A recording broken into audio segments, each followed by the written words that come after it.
The scale of the climate crisis is just staggering, but you can't let that be an excuse for doing nothing. So to fight climate change, we can't be overwhelmed by the seeming impossibility of the task at hand.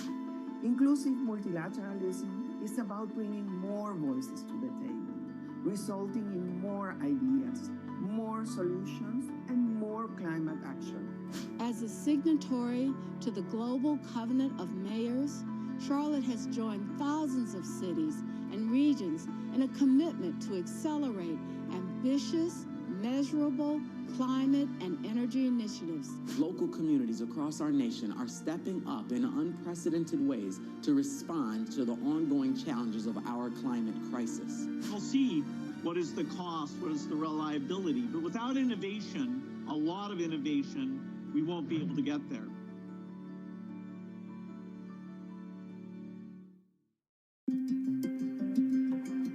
Some things you see coming, some things you don't. The trick is to be ready for anything. John from Infrastructure Support is working every day to keep essential market data flowing seamlessly. We keep on, so you can keep on.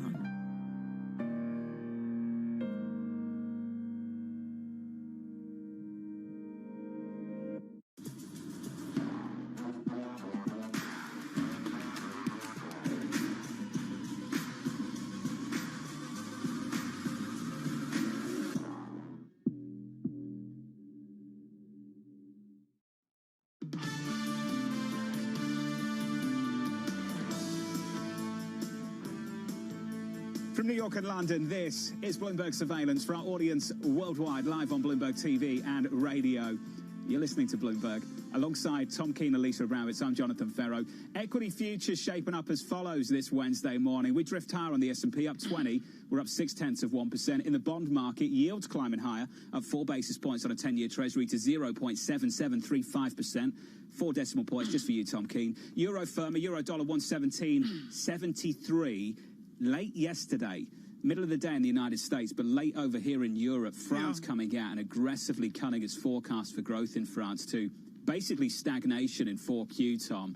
And that speaks to a Europe really struggling going into the back end of the year. Well, John, and you see it in the micro data as well. As Lisa Bramwitz mentioned, the 700 bodies out at Wells Fargo. John, this is crushing news and crisis out of England. As you know, John, I mean, you're 3 nights a week at the Salisbury where they filmed that Philip Seymour Hoffman movie years ago, Green King, to close down some of their pubs. And they're talking about 800 jobs. John, this is a crisis in England. The pubs are closing.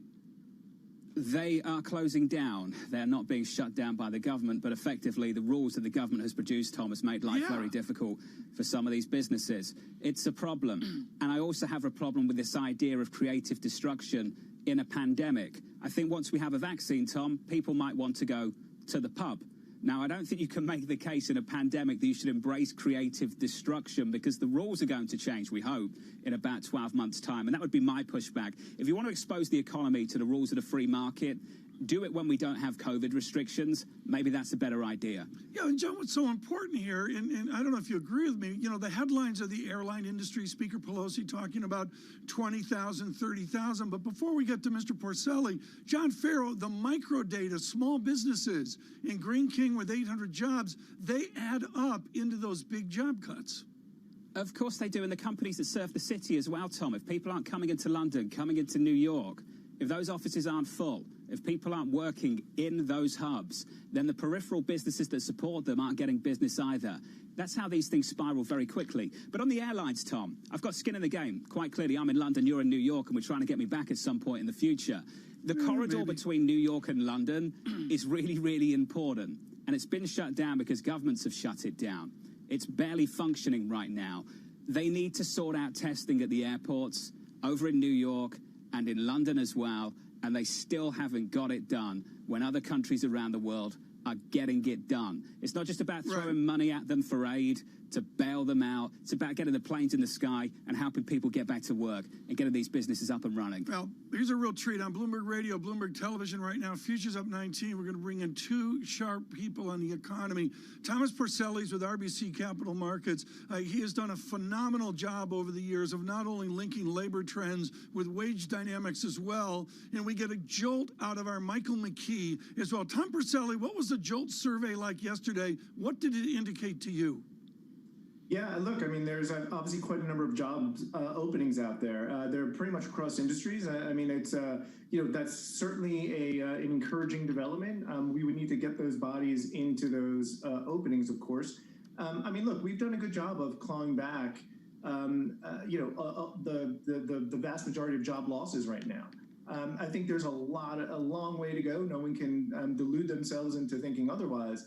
But I think if you think back to March or April, I don't think anyone thought that we would have been able to claw back as many of the lost jobs as we did. But again, there's a long way to go. I mean, look, when I think about sort of the current quarter, particularly as it relates to sort of the stimulus back and forth, Q4 was always going to be a soft quarter. I mean, we've always had a one handle penciled in for Q4. I mean, regardless of whether or not we were going to get any stimulus, I think that remains as true today as it did yesterday. The dynamics, the multiple dynamics, Michael McKee of the JOLT survey, is about the demand for labor. What did the demand for labor indicate?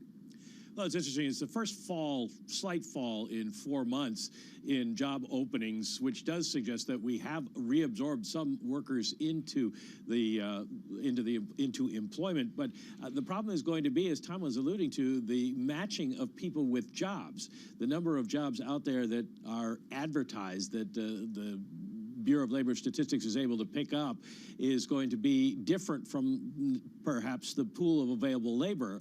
If you have an opening in a factory, the cocktail waitress who lost her job may not be qualified for that. So this is a problem we had during the expansion that finally started to get solved a little bit, but is going to be back now. Tom Porcelli, we talk a lot about policy, the lack perhaps of fiscal support, what monetary policy is, and with the shutdowns coming from a number of regions. But it is really the virus very much in the focus right now as it spreads. And can you model economically the ramifications of allowing a virus to get worse just as flu season starts to tick up? Are you starting to measure for that or track that at all? Yeah, so, as I sort of glossed over just a moment ago, our view has been that the virus would sort of be, even more resurgent in cold and flu season, thus, sort of really suppressing economic activity. I've found it interesting that there's been a lot of adjusting of economic forecasts because of the lack of stimulus. I don't know that really was going to make a difference one way or the other. I think that if the virus does become more resurgent than what we've seen over just that sort of that June, July window where case counts were rising in a handful of states, if it becomes broader than that, which again is sort of what we've baked into our numbers, then I don't think it matters how much stimulus you put in place for today. Q4 is almost certainly going to be a pretty soft quarter. In fact, what I would say is, look, I think most people that read our research know that, we rarely hedge. We're happy to sort of stick our necks out there. But when I think about Q4, I think about, our plus 1% that we have penciled in. But ask me where the tail risks are, because the left tail risk is enormously wide. And qualitatively, what I would tell you is the left tail risk is that you see a replay of April. Now, let me be clear. I don't think that's what's going to happen. If we did, we would have put that into our numbers. But we have to acknowledge that that's a risk. That these sort of state government officials go through the process of really sort of shuttering things again to that degree. And that's the left tail risk of the distribution when I think about Q4 growth. Tom, naturally, we spend a lot of time in these conversations thinking about where we're going, speculating about the future. I think it's equally as important sometimes to reflect on where we've been. We've surprised to the upside through the summer, into September, and even as we sit here in October, looking back at some of the recent data, still surprising to the upside. What do so many people get wrong, Tom?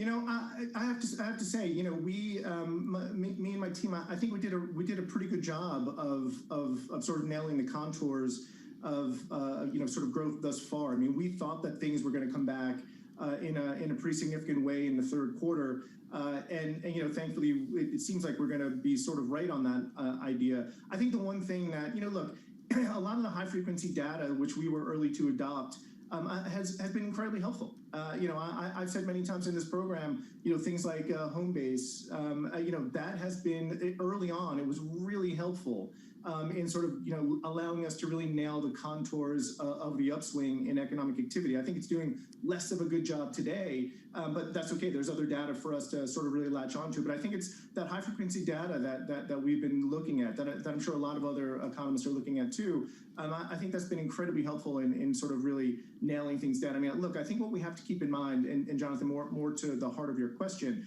I remember people saying early on, well, you can't just shut down an economy and expect to turn it back on again. Well, but if you have a $22 trillion economy, as soon as you get a little bit of juice by turning the switch back on, to use that euphemism, you're going to get a pretty decent amount of economic activity. And I think that's basically what we saw. But again, I stress, in so many ways, it's not. I believe we lost the connection there with Tom Porcelli. Mid-sentence, RBC Chief Economist. To the Tom, rescue. great to catch up, sir. Good job. We've got another economist with us standing by. Bloomberg's Michael McKee. Mike, we can continue this conversation. The high-frequency data that Tom was talking about, I just wonder how useful that is now. Clearly useful in the previous few months. What does it tell you now, Mike, and how useful is it? Well, I think what we've got, John, and you got to forgive economists because we never really had a situation like this before. So in terms of how fast the economy comes back, very hard to make predictions. But what we seem to have now, and I'll invent a new term. They like R-star and U-star at the Fed. Call it E-star.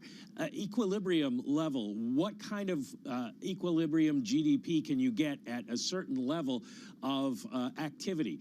And we're finding that out now. We saw an immediate comeback as the economy turned back on, but it's not all the way back. And the progress that we've made is going to be much slower from here on because there are a lot of businesses that are no longer in business. And that's where the high frequency data comes in. It gives us a better picture of how fast we are recovering and what kind of opportunities are still out there. When you look at the stimulus possibilities going forward, the question was, could we keep more businesses in business? Could we keep people on those airline payrolls? And without that, obviously, we're not going to see that happen. Savings are still high, so we could still see reasonable spending, but it's really going to be about consumer confidence, both in the virus, as Tom was talking about. Where does that come? Where does that affect us? How does that affect us in the fourth quarter? Does it get people scared again? And then also in terms of the election, suppose Joe Biden wins and the Democrats sweep the Senate, then all of a sudden you have a feeling on Wall Street that you're going to have a very generous stimulus program, markets go up, people feel better, and maybe you have better spending. So there's a lot of unanswered questions out there, and all we can do is kind of watch this high-frequency data and try to guess on a day-to-day basis where we're going. Mike McKee, great to catch up, sir. Thank you. Tom, that's the distinction. Sure. It's the distinction we've made so many times. Main Street, Wall Street. The market will price in the prospect of fiscal stimulus like that. It won't hit the economy for months now. For months. John, that's got to be the story. I'm watching 30-year bond. John, I am suggesting the markets right now, in this morning, radio and TV were pricing in a return to stimulus discussion. I mean, look at the 30-year bond, a 1.5804. That's well, that's exactly what I'm saying, Tom. The market will start to price in the prospect of fiscal stimulus. We do on this point. Does that make a difference to the person sitting at home, hoping that there will be more fiscal stimulus? Oh, yeah. Not really. Oh, no, I disagree. No, I think the public's got a tattoo to their brain. I don't mean like the crudeness of $1,200 checks, but the idea of stimulus as income substitution is out there right now. Tom, what makes a difference is if the check hits the bank account, not whether it will or not in 3 months' time. Yeah, that's fair. what markets trade on. Yeah. For individuals, it's whether the check actually hits the bank account. The market will trade on the prospect of that happening. What matters to people is that it clears. Coming up on this program, Deborah Fuller of the University of Washington School of Medicine from New York and London. This is Bloomberg.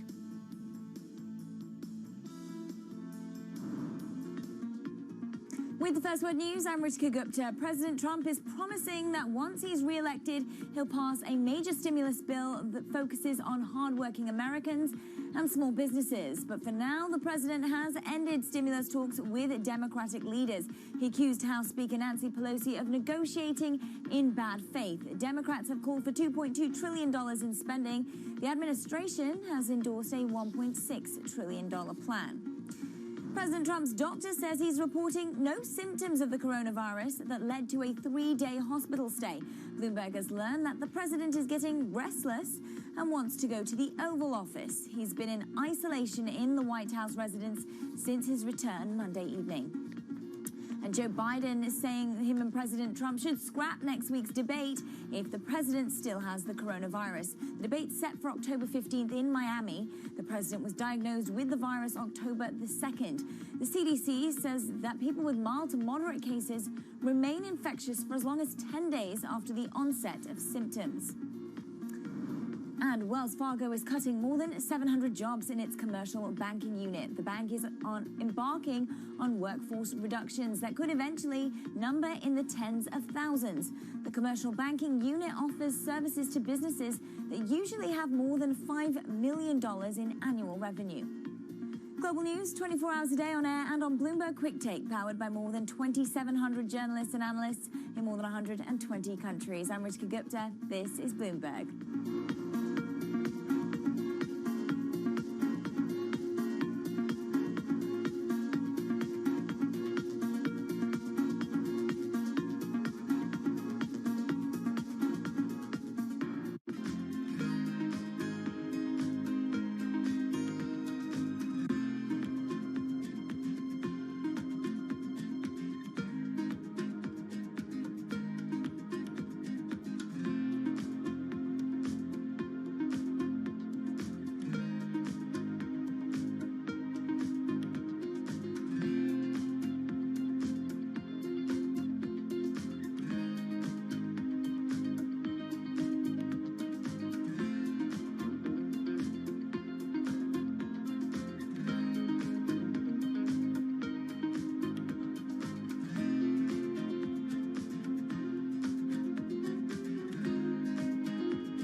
This is Bloomberg Best, your weekly review of the most important business news, analysis, and interviews from Bloomberg Television around the world. Ken Burns, welcome to Bloomberg Big Decisions. We have always been a mixture of things. We are always stronger for that mixture. Growth is a way to stay competitive, delight more and more consumers.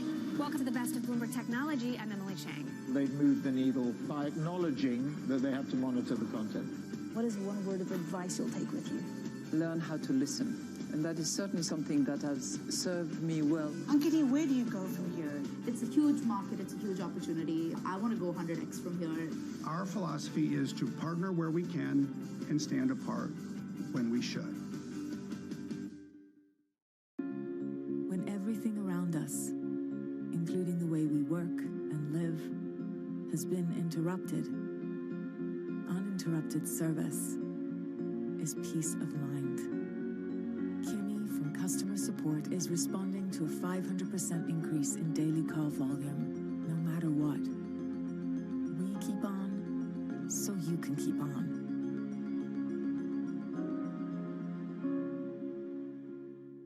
The second half will be a lot stronger than the first half in China. We're heading to what we call the golden season of auto sales. We are very confident, we're going to have another big growth 2021 versus 2020. We did not see people kind of holding back. Chinese customers are into, right now, buying individual mobility.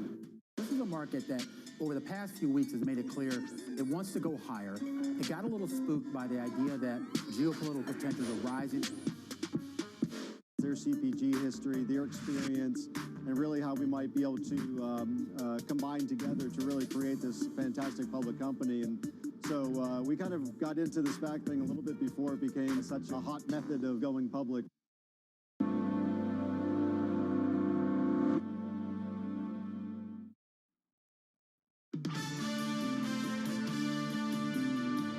What went on in the White House, I should say, it was not done according to what I would have recommended. I mean, what you saw there in the White House, I don't know if you saw sometime that picture from above of everybody crowded together with no masks.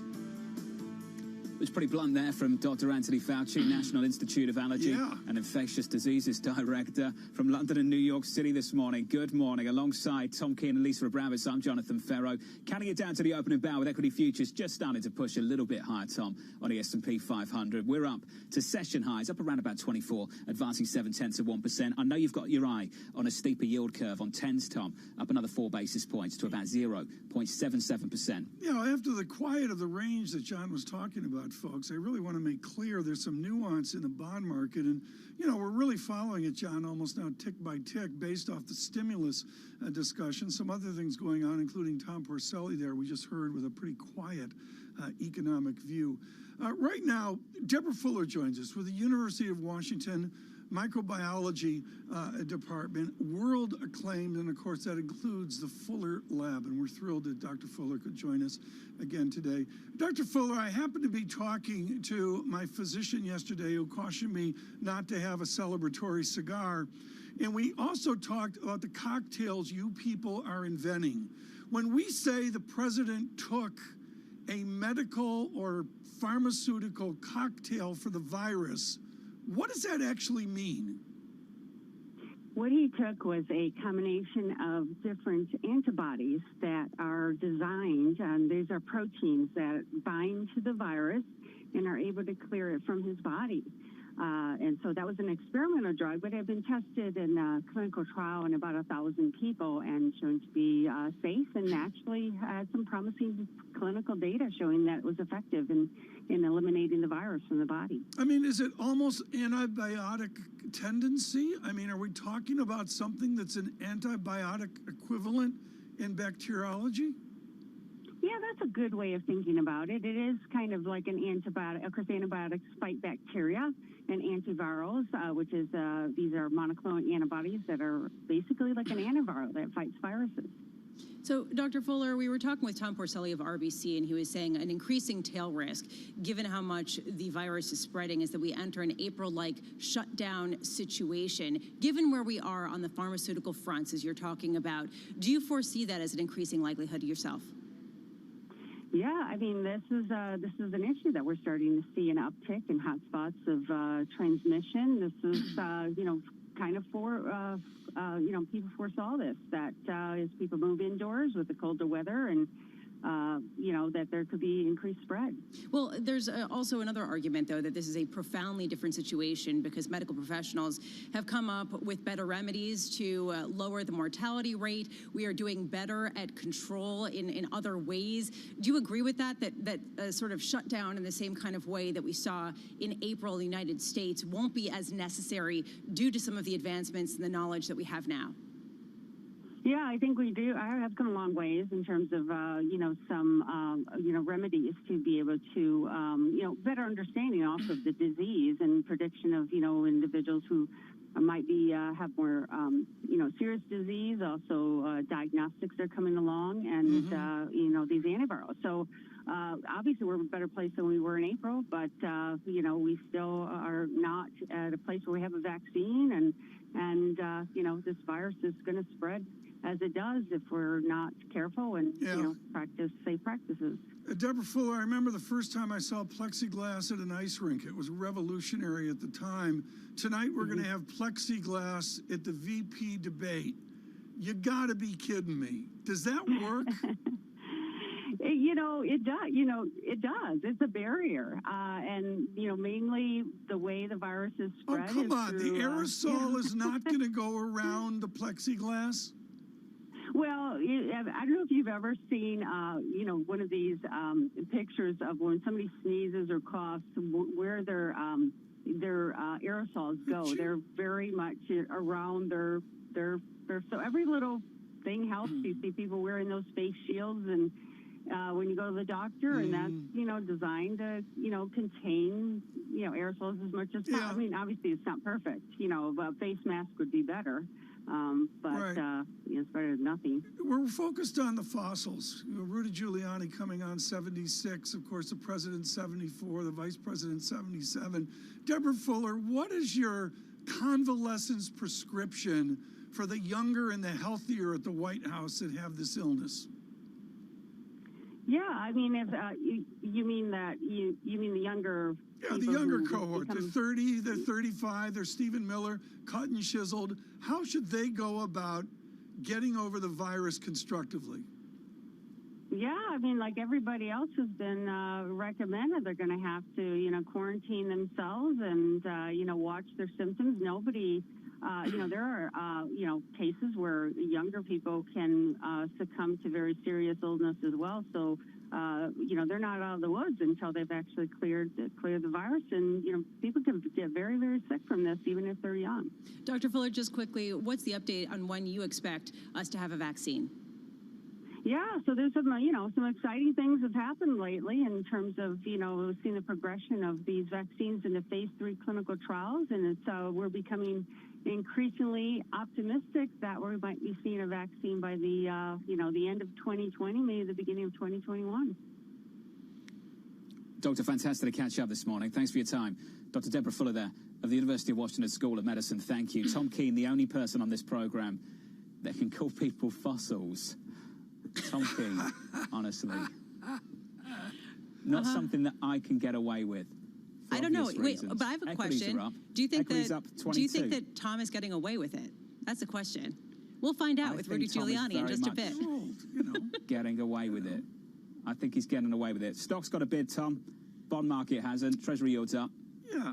I mean, yields are up, and it's a sort of a mess after the shock of yesterday. I would point out the fractional dollar weakness. I watched Euro-Yen, John, just to see the dynamic here on Euro. We had Steve Roach on earlier, and the ramifications, John Farrell, of a substantially weaker dollar. There's a raging debate about what that does to other currencies. Tom, I say this with the greatest of amount of respect for Professor Roach, but how long's he been talking about this now? Wasn't he talking about the Treasury market getting a test? What happened to that?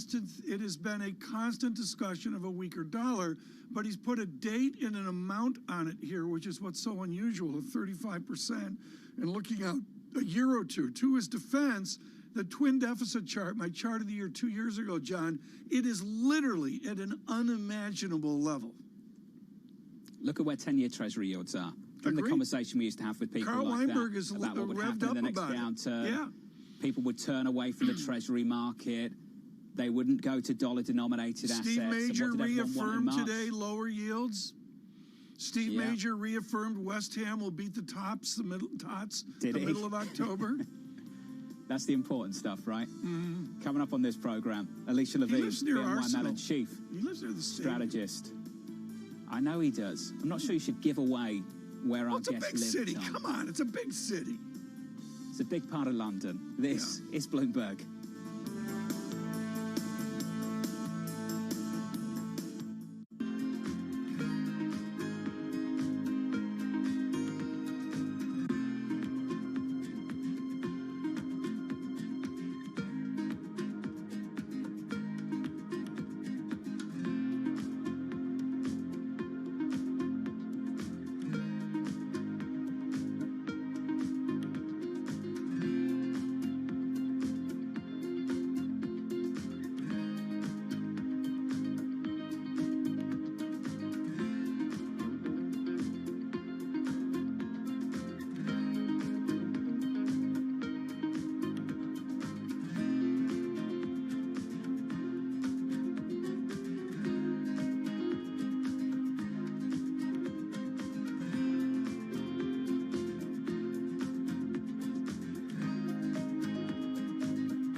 Just the African American community in general, we have a history of having to support each other, right? And so there are opportunities that are presented that we don't often qualify for. So oftentimes we have to turn to our neighbor and turn to people within our community to assist us, to help us.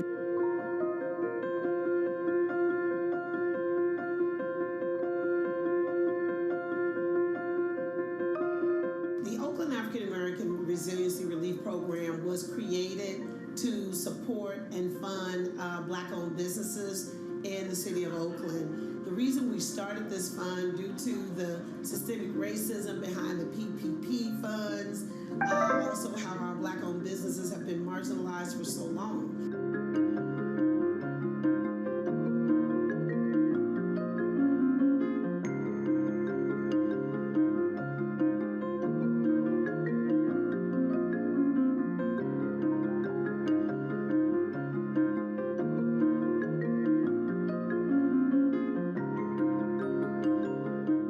Standing here right now because we did get the resiliency fund. I only had enough to kind of just pay payroll for a couple of more months, but I said no new initiatives. Now that we have some new initiatives, we have other revenue streams coming in, and that's what's helping to keep things up.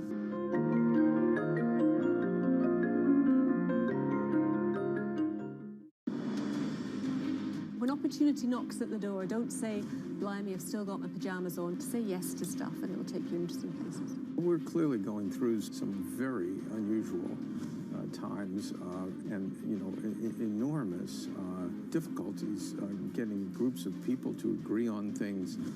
From Bloomberg's European headquarters in the City of London, join us on Leaders with LACWA.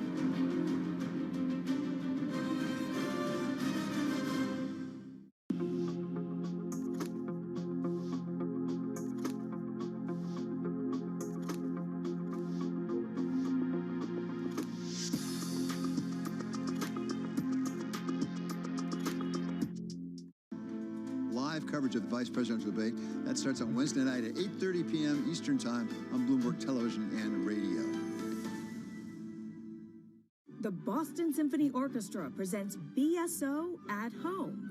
While you stay inside, enjoy a curated collection of archived concerts and behind-the-scenes stories from BSO musicians. BSO Homeschool provides lessons for music lovers of all ages. New performances and messages from musicians are added regularly. Enjoy these selections and much more at bso.org/at-home.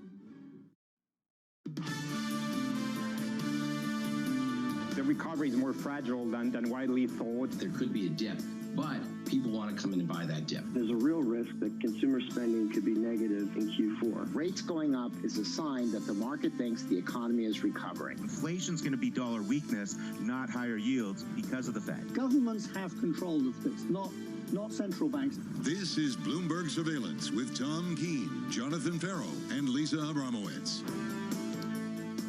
Good morning, everyone. Jonathan Farrow, Lisa Abramowitz, and Tom Keene. An eventful day, to say the least. The vice presidential debate tonight in Salt Lake City, Utah. Kevin Cirilli out in Salt Lake for that hugely consequential debate. What we have is consequential markets and consequential conversation in this hour. The confidant of the president, Rudy Giuliani, will join us, the former mayor of New York City. We hope to get an ample time there to speak of his health, the health of many in the White House, and of course, his thoughts on the path forward for his president. John, with that, we've got market recovery off the shock of yesterday. John, what's the character of recovery that you see? Equity futures up 0.7, the bond market down, Treasury yields higher. The president backing away from talks with House Speaker Nancy Pelosi. And I have to say, this administration was divided and split between negotiating a deal with the Speaker of the House and then looking back at the size of the deal, the offer from Senate Republicans. And now I have to say the administration looks really aligned with Senate Republicans in a way that it hasn't been in the last few weeks, offering a slimmed-down bill, offering checks to everyday Americans. That's where things stand. It used to be 3 positions. Now it looks much more like 2. And the difference is, Tom, I don't think that spread can reconcile ahead of the election. The president positioning post-election, and I imagine House Democrats and Democrats as a party will start doing the same thing. Futures lifting up 24, and that is a high for the session. We're roughly halfway back, maybe 40% back to where we were before that profound tweet from the president yesterday. 2 tweets following in the evening, showing the specificity that John Farrow talks about. With that said, John, the polls have to be coming out. We're now on from the debate, on from the advent of the virus, where today and tomorrow, I would suggest we're going to really start to see a number of polls. Well, Tom, you mentioned the national polls. The poll from CNN yesterday, 57-41. The poll from NBC and the Wall Street Journal that came out on Monday, that didn't look great at a national level. Right. But as you've pointed out a million times, as everyone has, it's state to state. It's the swing states that matter. We mentioned Florida at the end of the program yesterday, 45-45 in that USA Today poll. Pennsylvania, some of the polls giving the former VP Joe Biden a slight lead. They're the polls that matter right now, Tom. Okay, I'm placing an order to sell short British pound. The price is 128.76.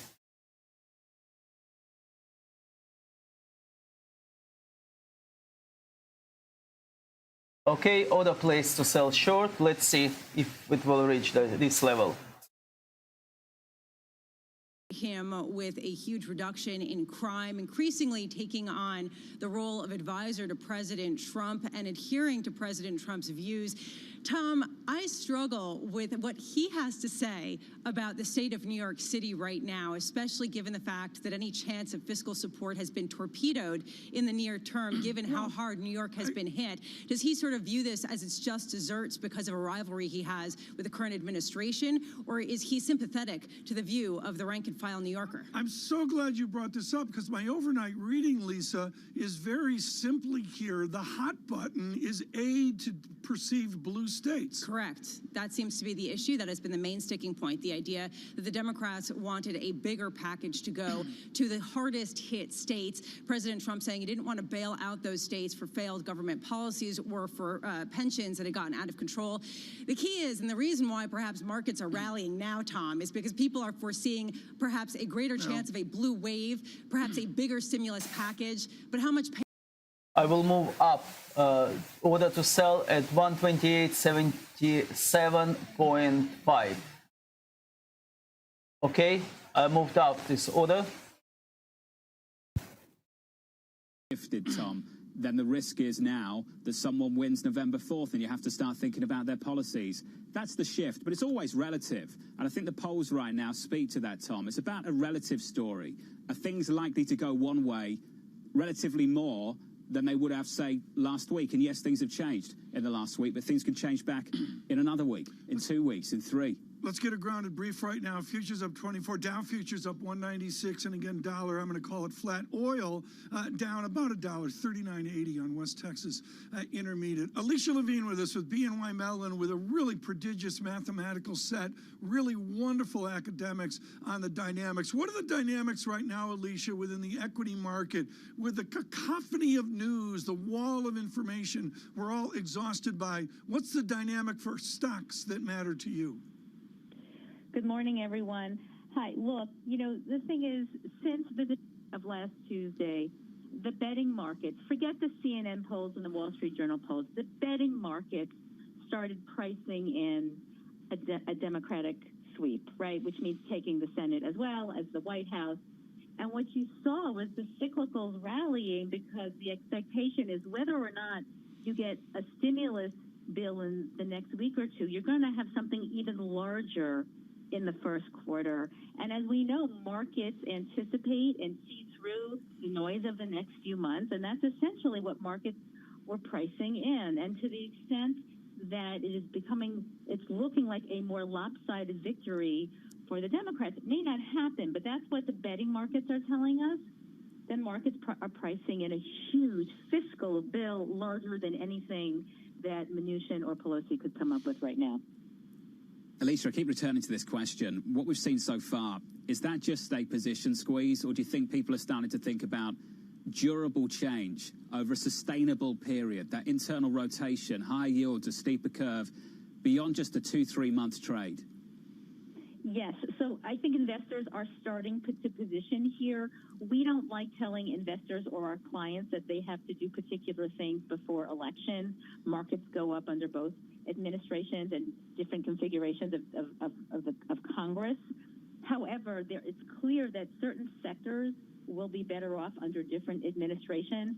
Certain sectors will have, some regulation under both administrations. And so we think it's time, with the outperformance of tech since the March 23rd low, and really for the 2 years beforehand, that's really time to start looking at the cyclicals. We do think the U.S. Okay, I opened short for British pound at 128.77.5. One position opened at this price. A multi-year projection here, Alicia. What is this? 2, 3, 4, 5 years? What is it? Look, that is a really tough question because right now policy is everything, and we know that, right? So Fed policy, central bank policy globally, sustained markets, put a floor under markets, and it was responsible really to the functioning of markets. What became a health crisis could have been a financial crisis and a banking crisis as well, and it wasn't because of the Fed. And fiscal stimulus globally has been enormous, and the U.S. has really been in the forefront of that, spending 15% of GDP on fiscal so far, and looking at another 10%, which is really extraordinary. So much depends on policy. So there are vagaries in policy here or there. The thought is that the Fed may come in here and clarify its asset purchases monthly to help stabilize markets if there is no fiscal bill in the next week or two to help get the market over that Wait, hump. hold on a second. Have Alicia, clarity. I'm so sorry, but to stabilize markets are doing just fine. I struggle with this, the idea the Fed will come in with additional asset purchases. The market right now is pricing in extra stimulus come next year, regardless of who wins, regardless of how it happens. What is that threshold of stabilization? What does it take to get the Fed's attention here? So I think, look, if we heard Jay Powell yesterday, I think if there's no fiscal in the near term, meaning, soon, next few weeks, maybe we hear something about asset purchases. Maybe. That is the hope of the market and the expectation of the market. Because if the Fed is essentially begging Congress to do something and the government does nothing, you would expect that the Fed would try to do something as well. I think markets are supported here. I think we're volatile. It's a volatile season. The election is sort of this existential risk, but not really to the extent that we have a clear victor and then we can move forward from there. And as we know, once policies are clear and direction is clear, you can invest. Alicia, great to catch up. Let's hope we get some transparency and clarity very soon. Alicia Levine there, BNY Mellon Chief Strategist on this market. Speaking of Chairman Powell, Tom, substance of the message, not new, not different. The delivery and the boldness of the delivery yesterday, that's what got my attention. At some point, the Fed chair starts to sound a little bit too bearish on this economy without fiscal stimulus, don't you think? Yeah, but again, the venue virtual, granted, was a National Association for Business Economic Meetings, and you're absolutely right. The delivery was shockingly out front, given the history of Fed chairman. There's no question about that. Just no question. It's a fine line, though, Tom. Don't you agree? I mean, we reflected on Andy Haldane last week, the chief economist of the Bank of England, who said that some of the fear-mongering can become self-fulfilling. And I just wonder if we're about to breach that fine line with the Federal Reserve chairman at the moment. This economy has been on a decent trajectory. It's a calculation. Well, come on. We've had a rebound. We went straight down, and we've come straight back up. And there's a wide divergence of opinions, John, about where that level is. Some people are, frankly, fairly optimistic. Use Neil Dudd at Renaissance Macro as one example of that. We heard from Tom Purcell today, who's on the edge of grim into the fourth quarter. It's the only reason people watch this show, John. We're up to 25 listeners and viewers. Let's call it 26. Tom, I'm with you. I don't think you should be extrapolating out the mechanical bounce of the last several months. I'm always with you. We're together. Don't worry. What I am suggesting is that at some point when the chairman starts beating the drum a little bit too hard for fiscal stimulus, he starts talking down the economy. I mean, John, you don't remember this. Greenspan wouldn't mention the dollar. Greenspan, I remember Phil Graham once asking Chairman Greenspan a question, and it was global headlines because he actually talked outside the monetary purview. Now it's normal. I would agree with that too. I'm agreeing with you a lot today. This is Lisa. Save me, Lisa. What, please, from agreeing? Help me. Yeah. I think someone switched things up a little bit. Alongside Tom Keene and Lisa Abramowitz, I'm Jonathan Ferro. Coming up, Jeannie Zaino, Iona College professor and Bloomberg contributor. I imagine we'll disagree with each other in about 18 minutes' time, right here on Bloomberg. With the First Word News, I'm Ritika Gupta. President Trump has stunned his campaign advisors and allies in Congress by halting talks on a new stimulus package. That could saddle him with the blame for more layoffs and market losses in the weeks before the election. Trump supporters had been blaming House Speaker Nancy Pelosi for asking too much in negotiations. And President Trump is getting restless and wants to return to the Oval Office. Bloomberg's learned that some of his aides don't want him to leave the White House residence, where he's been in isolation since returning from the hospital on Monday. The president's doctor released a statement saying he reported no symptoms of the coronavirus his first night back. And Hurricane Delta has slammed into Mexico, not far away from resort city of Cancun. It weakened slightly just before making landfall. Still, winds were near 115 miles an hour, and there are fears that Delta could cause a deadly storm surge that would raise water levels by up to 12 feet. The hurricane is predicted to pick up strength as it moves over the Gulf of Mexico and takes aim at the U.S.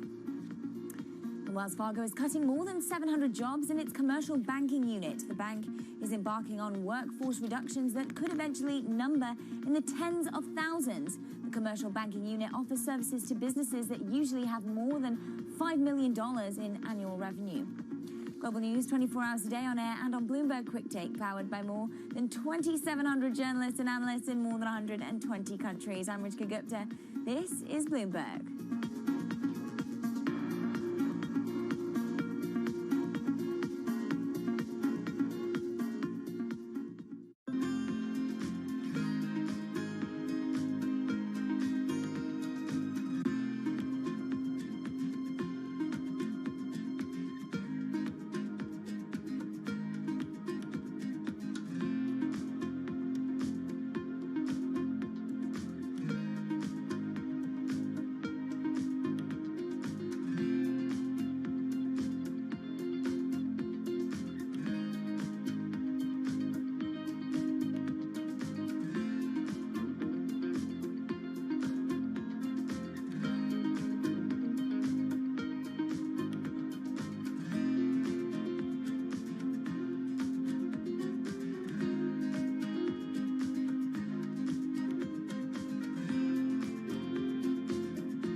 Welcome to That's Debatable, an interactive series on today's most pressing issues. The resolution this time, is it time to redistribute the wealth? Two perspectives. Pointing to billionaires and saying we should take their money away is ineffective political strategy. We have a choice in this country, either great wealth in the hands of a few or a democracy. I'm John Donvan. Join us for That's Debatable, presented by Bloomberg and Intelligence Squared, Friday at 7 p.m.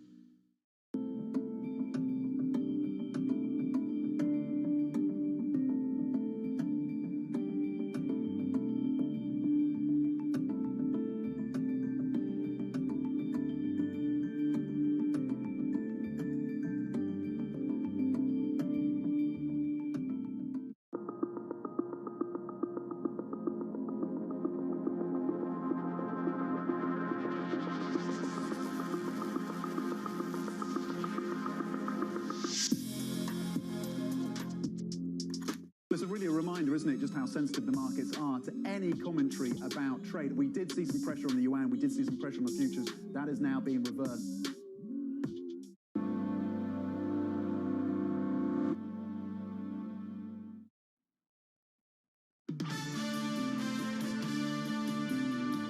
The expansion is still far from complete. At this early stage, I would argue that the risks of policy intervention are still asymmetric. Too little support would lead to a weak recovery, creating unnecessary hardship for households and businesses. By contrast, the risks of overdoing it seem, for now, to be smaller. Even if policy actions ultimately prove to be greater than needed, they will not go to waste. That was the chairman's intervention, Jerome Powell, the Federal Reserve chair, just yesterday. The president tweeting he agrees with the chairman of the Federal Reserve. He's just not looking to negotiate with Democrats anymore, Tom Keene, now offering a slimmed-down bill, piecemeal, checks for everyday Americans, very much in line with what many Senate Republicans have tried to push over the last couple of months. So the administration looking far more aligned with the Republicans in the Senate at the moment, Tom. They've dropped the negotiations, I guess, going into the election. That's the offer on the one hand. On the other, there is some post-election posturing going on now, Tom, on both sides. This is our deal. This is theirs. We'll both be trying to produce some fiscal stimulus if we win. Absolutely. I'm watching the president's tweet out, John, 1 second ago. There it is. We are active on tweeting this morning. We'll really have to see how this develops. I'm watching the 30-year bond really as a tweet barometer, John, a 158.32. He's out here with the first tweet, mentioning Marsha Blackburn, of course, of Tennessee as well. We'll get to that as well. Futures up 28, Dow futures up 229. Ginny Zino's with us, Bloomberg contributor, Iona College professor. Her book coming out is brutal. Boy, Gene, it's been brutal. What is a brutal part of tonight's debate you will look for? You know, I think I'm really going to be looking for is, Harris. She's got so much support from liberals who have all the time since she was nominated thought she was really going to take it to Pence in this vice presidential debate and she was going to win. I'm looking to see if she can do that and if her prosecutorial skills really come to fruition. And for Pence, I think he's a quite underestimated debater. He was very good in the 2016 debate against Kaine. He has a background as a conservative radio talk show host where he called himself Rush Limbaugh on decaf, and nobody is better at sort of translating what Trump is thinking and doing than Mike Pence, and he's very steady. So I think the fact he's underestimated is going to help him in this debate. Jeannie, John Farrell mentioned earlier that what's profoundly changed is the idea of an election that will string out into late November and indeed even into December.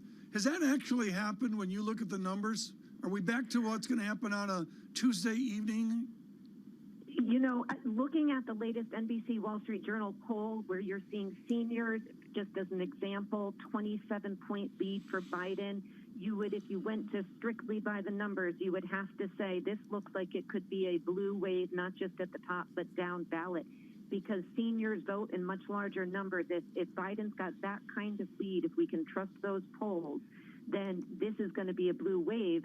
But of course, looking back at 2016 and other elections we've seen recently around the world, these polls can also be wrong and misleading. And of course, we don't vote by popular vote, we vote by electoral college.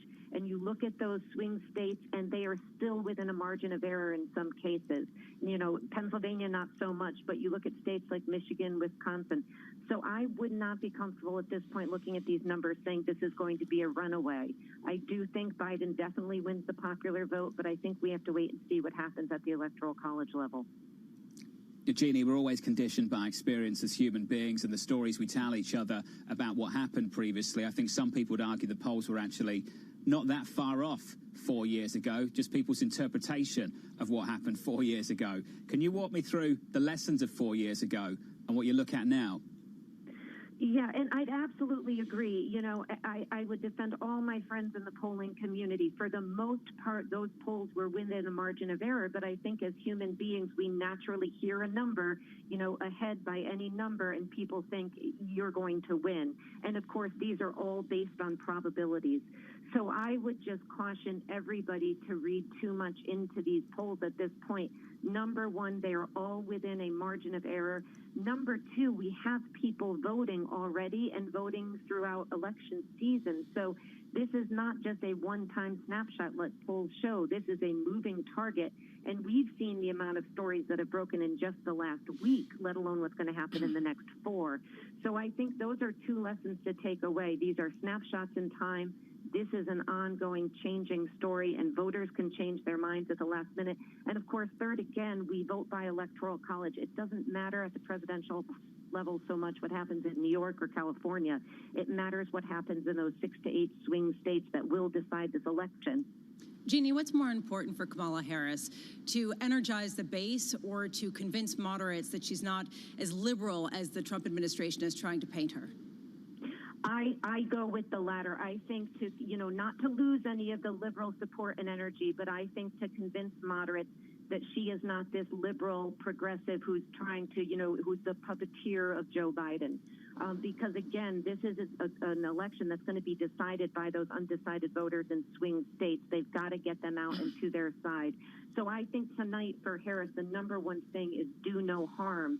Number two is to continue to make the case to the American public that the Trump administration cannot be trusted to successfully get us through economically, socially, health-wise, and in all other ways this pandemic. And if he can't, the idea being if President Trump can't protect himself and his staff at the White House, how can he protect your family? I think that's the message she's got to send, but she's got to be very cautious she doesn't come across as insensitive in making that case. Ginny, great to catch up. Thanks for your view this morning. Ginny Zena there, Bloomberg contributor and Iona College professor. A little bit later this morning, in about 8 minutes' time, we'll catch up with the former mayor of New York City, Rudy Giuliani. Looking forward to that conversation, Tom. Headline cross at Bloomberg. This from the Financial Times. Just quickly, the UK to launch a travel task force planning to test for COVID for people arriving from abroad. We were talking about this about 20 minutes ago, Tom. John, you've been talking about this for 20 months. About 7 months in, 8 months in. Yeah. Government's finally looking at doing this. They're Money's not the issue. I mean, They've thrown enough money at the problem. But you've talked about this. You go out to Heathrow. Do I have this right, John? You suggest everybody gets tested in, everybody gets tested out, right? It's what's happening at a load of airports around the world already, Tom. I would also suggest that on a transatlantic flight, look at what other countries are doing. They're looking at getting a test before you fly. You travel with a certificate.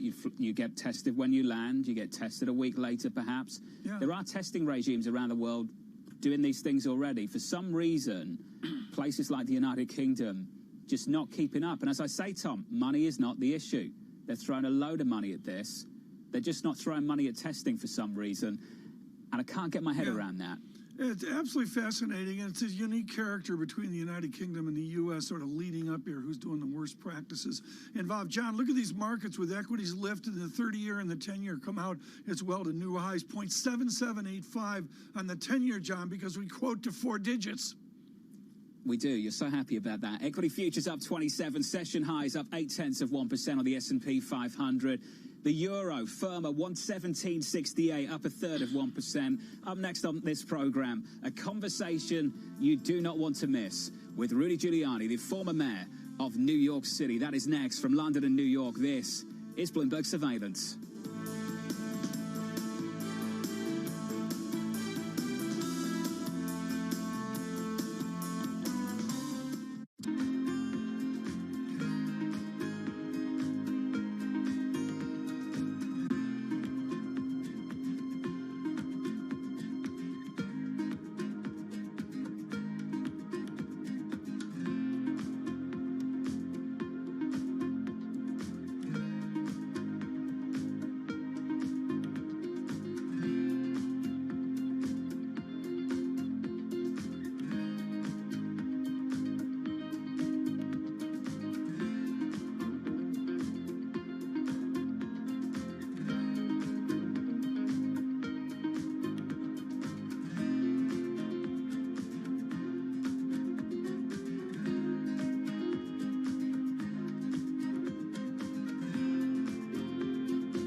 we've seen during this period of time is that communicating via video is not a fad. We are using it in all aspects of our lives, for work, for learning, for communicating, for staying in touch.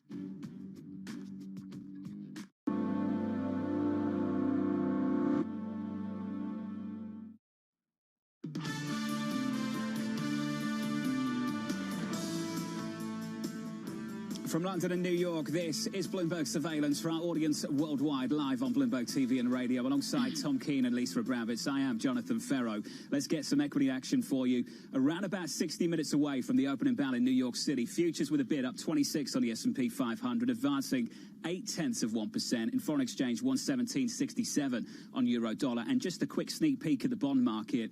Treasuries lower, yields higher. At the long end, a 10-year down, yields up 4 or 5 basis points to 0.78%, around about a basis point off the high in Tuesday's session, Tom. So we're pushing up against those levels again this Wednesday morning. John Farrow, Lisa Abramowitz, and Tom Keene, we welcome all of you worldwide. We welcome all of you across this nation. Rudy Giuliani is the 107th mayor of New York, out of Brooklyn by way of Garden City South. He is widely credited with law and order at a different time and place for a more fractious New York City. He's gone on to some success. He's gone on to a lot of debate as well. We greet him here at 76 years old and well-preserved. Rudy Giuliani, I got to get right to it. On Fox the other night, you made national headlines with a lot of coughing as well. How are you, and have you had a test recently?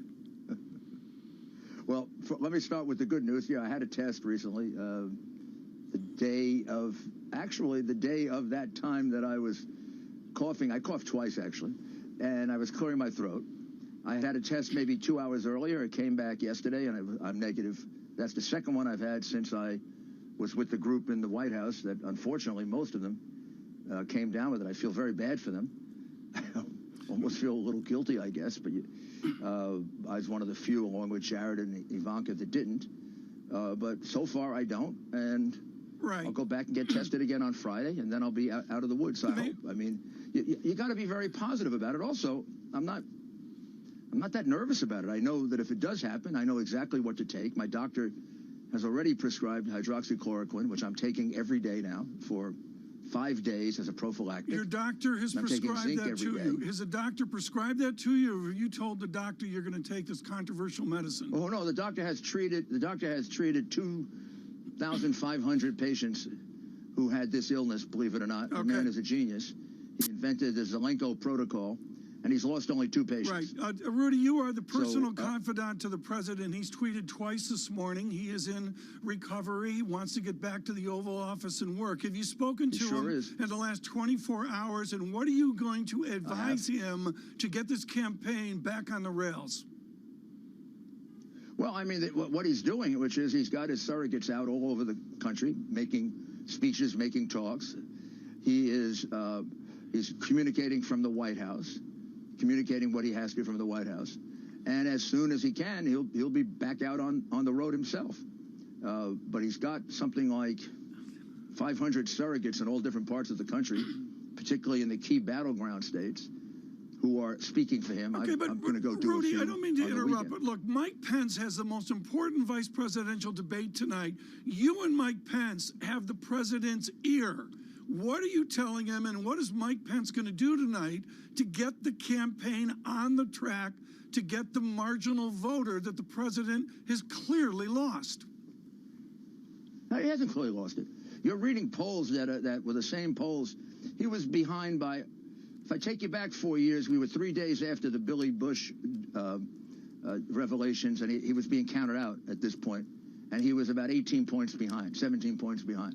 So, I mean, I understand what's wrong with the polls. They oversample Democrats.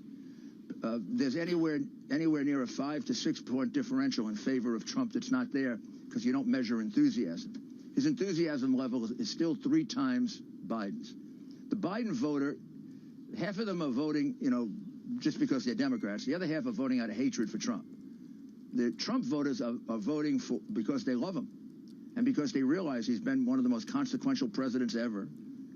And they are very afraid of a socialist state because they believe that Biden is impaired and not able to really handle the. Oh, come on, Rudy. I mean, John Farrell. Rudy, John Farrell wants to get in here. Do you see evidence that the former vice president is impaired? Oh, absolutely. 100%. Not only that, I've had doctors look at him, and I've done a podcast on it. Rudy Giuliani's commonsense.com. Go look at it. The two doctors will compare speeches Joe Biden gave 5 years ago with speeches he's giving now. He loses his train of thought in the middle of a sentence. Yeah, but so do I. Rudy, so do I. John Farrell. John, jump in here. No, you don't. Oh, come on. I lose my train of thought on an hourly basis. John, jump in here. I pledge allegiance to the flag of the United States of America and to the republic for which it stands, one nation, under God, indivisible, with liberty and justice for all. Now, Joe Biden, I pledge allegiance to the United States, Rudy. under guard. John, save the us rest. here. John doesn't. How about he couldn't get? Those aren't. Listen to me. Go get the Let's not even argue about it. Go get DSM-5. You know what that is? DSM-5. You don't. It's the psychiatrist's handbook. Go look at the 10 symptoms of dementia. He's got 8 of them. One of them is losing the train of thought frequently in the middle of his save me here. John doesn't Another know one the is Pledge having of trouble with Allegiance. numbers. 303033033030. Right. No, he doesn't remember it. Yeah. John, He jump in doesn't here, know it. He please. doesn't remember it because he has dementia.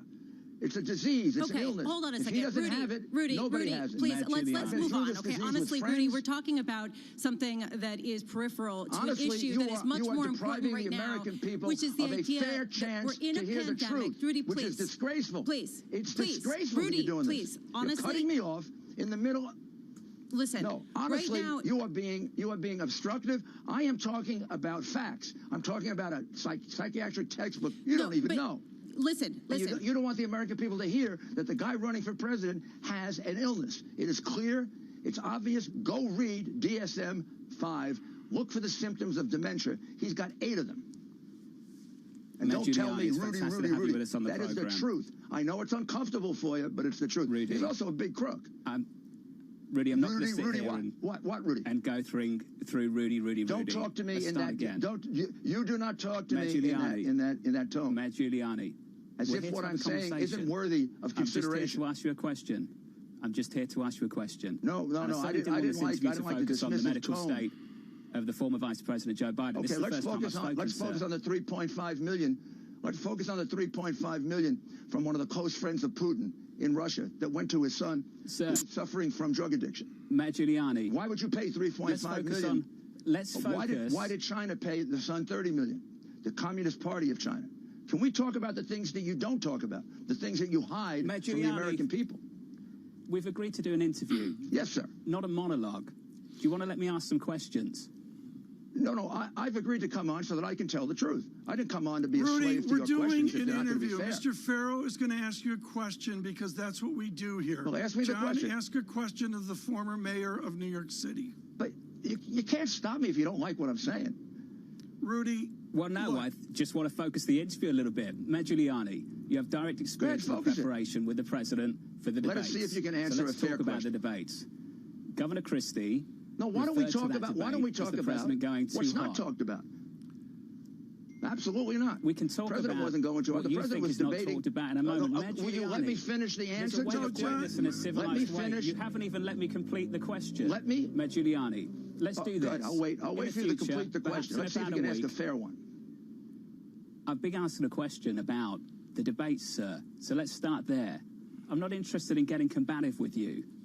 The debates, which you had direct involvement in to prepare the president for. Governor Christie said the president was too hot. What did you learn from those debates? I learned that the president has to do that when he's debating the moderator and Joe Biden.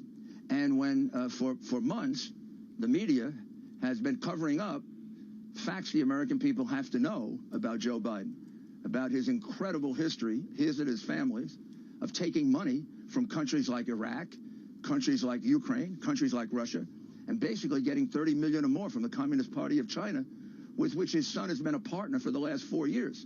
The American people don't know that because those questions aren't asked. Those things are suppressed.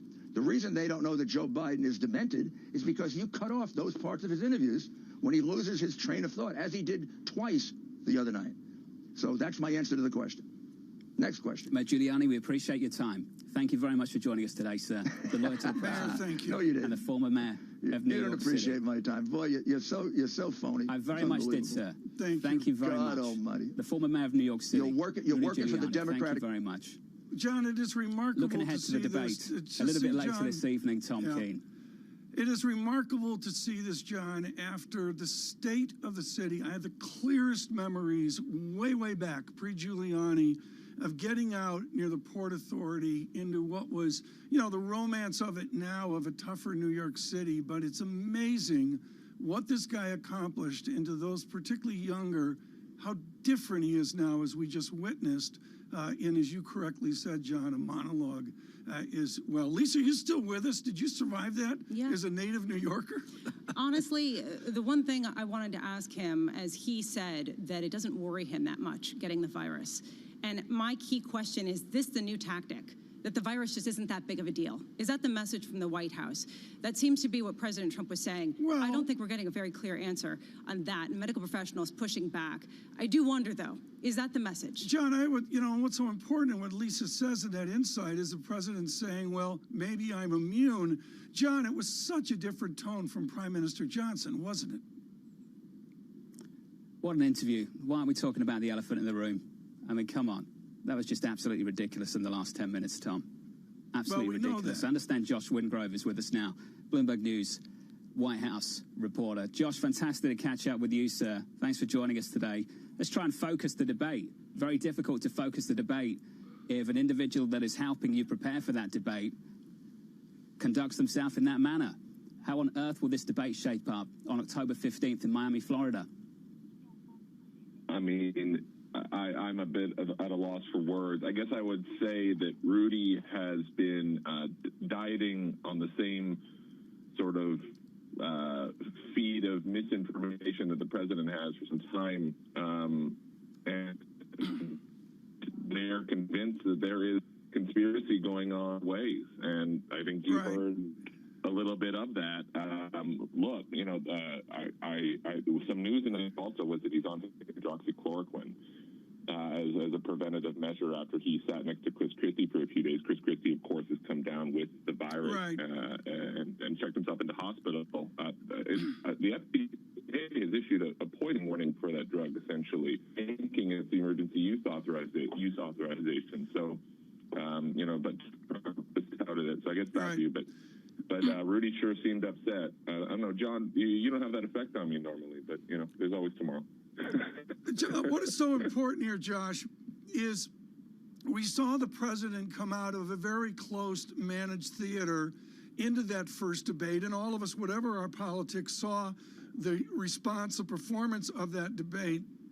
And now we see Mayor Giuliani coming out of the convenience and comfort of the bubble, particularly as personified by his many conversations with a large family of Fox properties. Fine. Can this president, from your reporting, go outside the bubble to speak to marginal voters that don't buy what we just heard from the 107th mayor?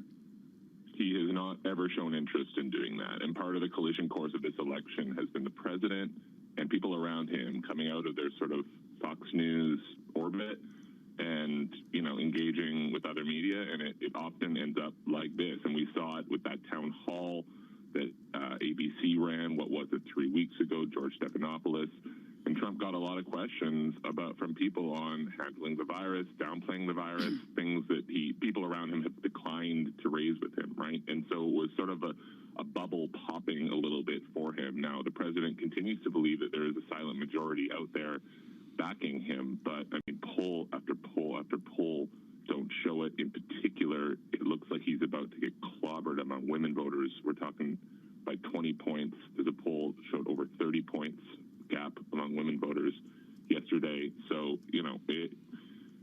honestly, I guess, we'll know by November 3rd which reality is correct. But some days it just feels like everyone's looking at totally different song sheets. Josh, there's also a question, if this is the new message out of the White House, that people are overplaying the virus, that the pandemic isn't that serious, is there an audience for that view? Are there a lot of voters who find that to resonate with them and want life to just go on and are willing to take the risk? I mean, there are, but they're the same voter base that the president has. I mean, poll after poll after poll shows that people believe that Trump doesn't take the virus seriously and that they want more action, in particular around Congress. And we saw the president blow up those stimulus talks and then walk under polling to manage the virus. Like poll after poll after poll shows it. So, I think that any day that Donald Trump spends talking about the pandemic is a lost day for his campaign. Our international audience particularly just got a window into a segment of the president's support there with Mayor Giuliani, and of course, the heat, the ferment rather, of those that are committed to Donald Trump. That's fine, but how does all this redound over to the Senate races? I know you're a White House reporter, but what does this tension, and particularly tension of conspiracy and ill will and almost criminal intent of Democrats, what does that mean to the many Senate races? Well, the sort of neutral prognosticators have slowly moved the Senate race forecast in favor of Democrats. And instead of fighting this election in Colorado and Arizona, they're fighting in places like South Carolina and North Carolina, places the Republicans shouldn't really be in tight races. And so, as I say, we don't know. There's a lot of unknowns right now around mail-in voting, how many ballots are going to get rejected. So, I don't think anyone is counting any chickens before they hatch. But, the poll, certainly Democrats seem a lot less worried about this poll right now than Republicans do. And, if Democrats take the Senate, it could be a bit of a cold winter for Republicans. And we just don't know what will happen if Trump loses, right? I mean, both in terms of how quickly he'll leave, if he'll leave, but also what will happen to the party. Does he still hold his grip? I think he will, in at least some way, hold a big grip over this party, win or lose. Josh Wingrove, thank you so much for joining us on short notice. Of course, our White House reporter, an exhausting set of days for him, Kevin Cirilli, and our team. We welcome all of you worldwide and across this nation on Bloomberg Radio and Bloomberg Television after a contentious interview with the former mayor of New York, Rudy Giuliani. We thank you for staying with us. And now, maybe to something more traditional, Gina Martin-Adams of Bloomberg Intelligence, our chief U.S. equity strategist. Gina, I don't know if you heard the Giuliani confab, but it devolves down to all of this politics and what it means to the equity markets. What's it mean to the equity markets, say, March or May of next year? Yeah, I think what the equity market is going to focus on post-election are the prospects for fiscal policy to continue expanding and the offset of that fiscal policy via tax reform and increased tax rates. So I think you're going to have some give and take depending on how large the fiscal policy package likely is in a post-election environment. You probably see some of the more cyclically oriented groups in the equity market do reasonably well. But then you've got to think about the timing of how to pay for that and how to pay for the extensive fiscal policy action that we've had over the last year or so as well. And that, I think, is where we get into a little bit of a sticky point is, do we pay for it with immediate tax increases? In particular, do we see capital gains rates go higher? Do we see corporate tax rates go higher, and how fast do they go higher? Or is it more of a delayed sort of pay where corporates can adjust and tax rates adjust slowly higher, which is a very different dynamic for the equity market? And that remains to be seen. But nonetheless, I do think stocks are going to focus on those two things as the predominant ultimate outcome of the election. That said, in the short term, it's just a lot of volatility and a lot of noise affiliated with the election until we get some resolution. I got to say, Mark Meadows coming out just moments ago, the chief of staff to President Trump, saying he is not optimistic about comprehensive stimulus. As a result, we're seeing actually yields go higher, as Tom was pointing out, 30-year yields. The interesting thing is markets are completely looking past near-term volatility, and the more that the Republicans and President Trump become entrenched in not getting a stimulus, the more they're expecting a larger stimulus support bill, perhaps come January, if the Democrats do take control. Is that going to be the narrative over the next 3 months? I think it will be. I think January is a very aggressive timeline, frankly, just considering how long it typically takes policy to get enacted. I would expect something closer to March or April, but let's see.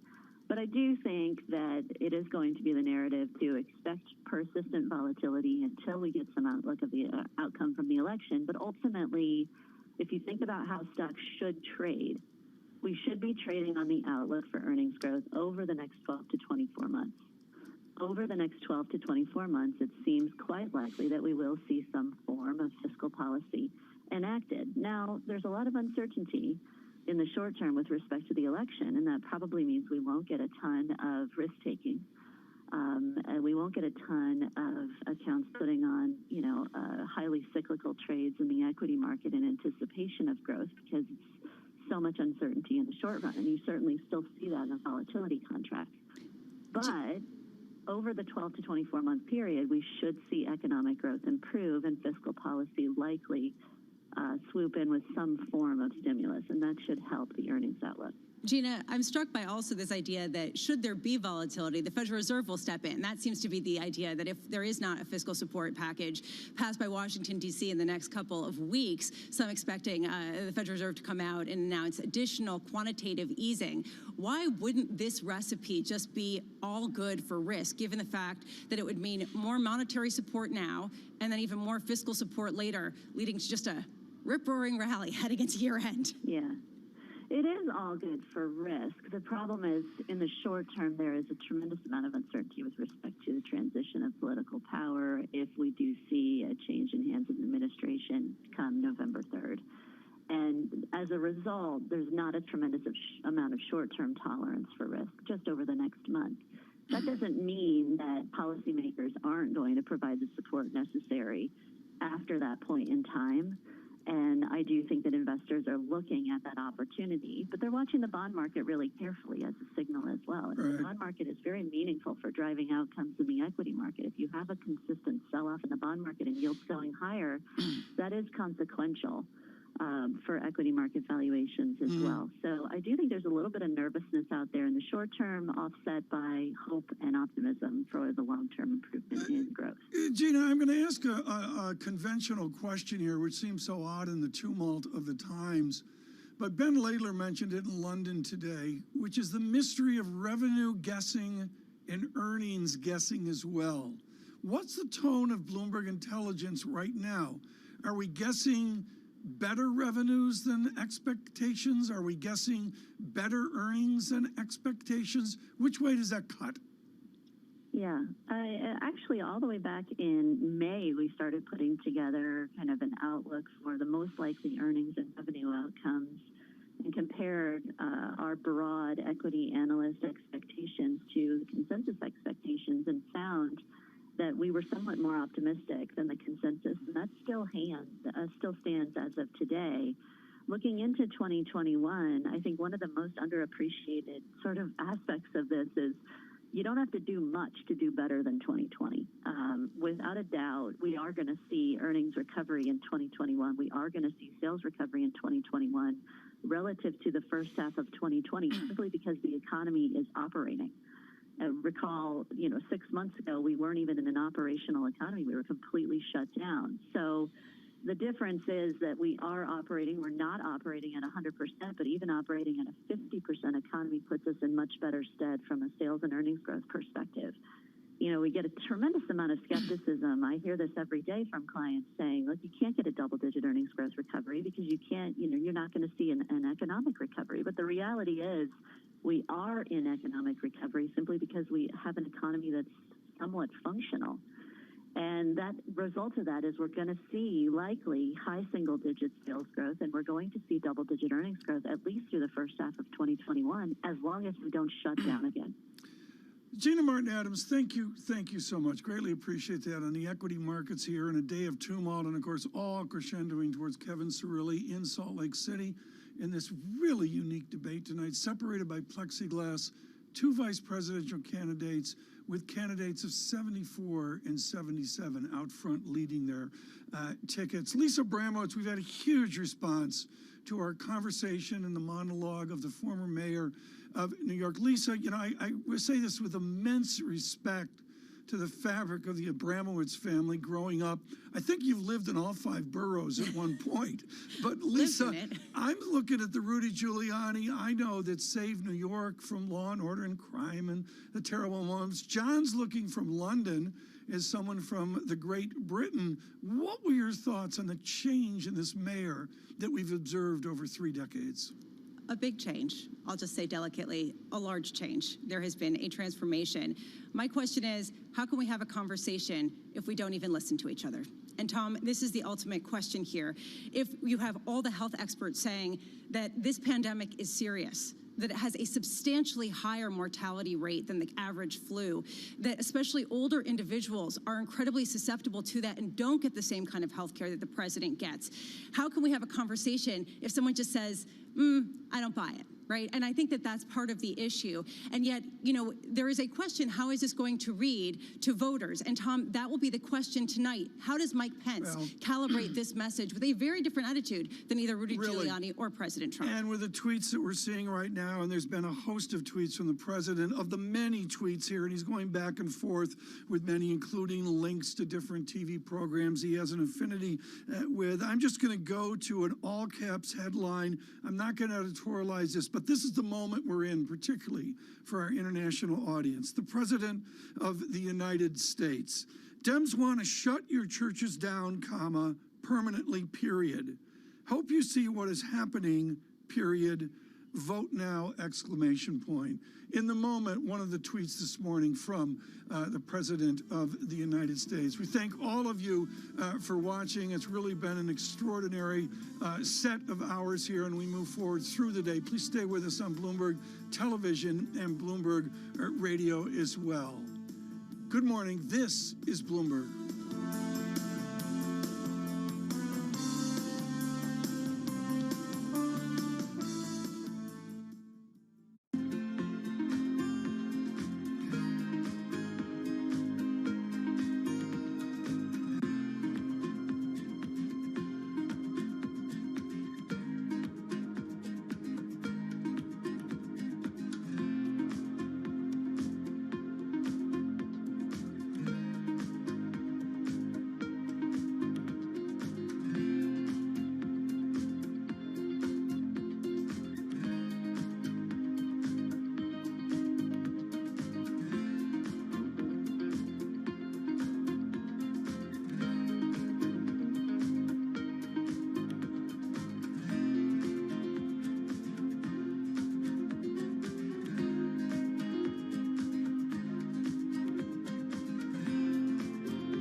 Ada 3 kelompok pengungsi tersebut yang sudah berpencar arah. Kemudian kami dari Polsek Banda Sakti berkoordinasi dengan perangkat desa Kampung Jomblang melakukan upaya pengumpulan secara persuasif serta minta tolong kepada warga. Alhamdulillah warga yang terpecah semuanya berkumpul.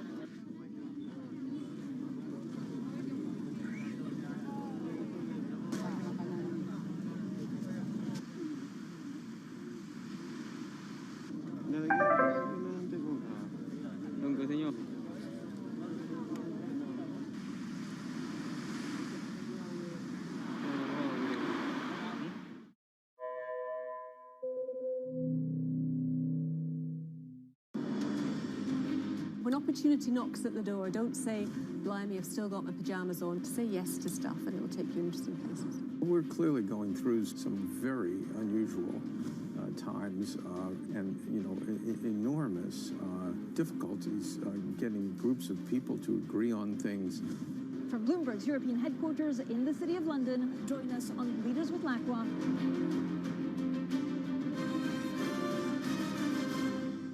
Valuations, particularly, you know, sort of the technology landscape, have gotten to some pretty extraordinary levels. So I think it's not a surprise. I don't think it's any indication of the beginning of the end, but I do think markets don't like uncertainty.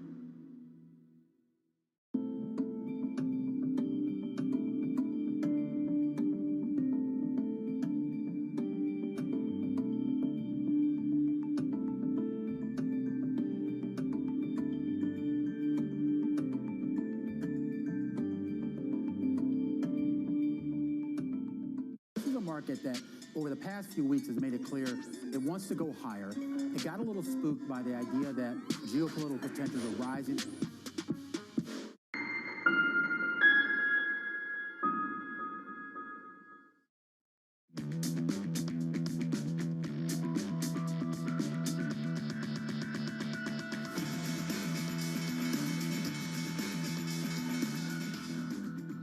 From New York and London, for our audience worldwide, good morning, good morning. The countdown to the open starts right now, 30 minutes away from the opening bell.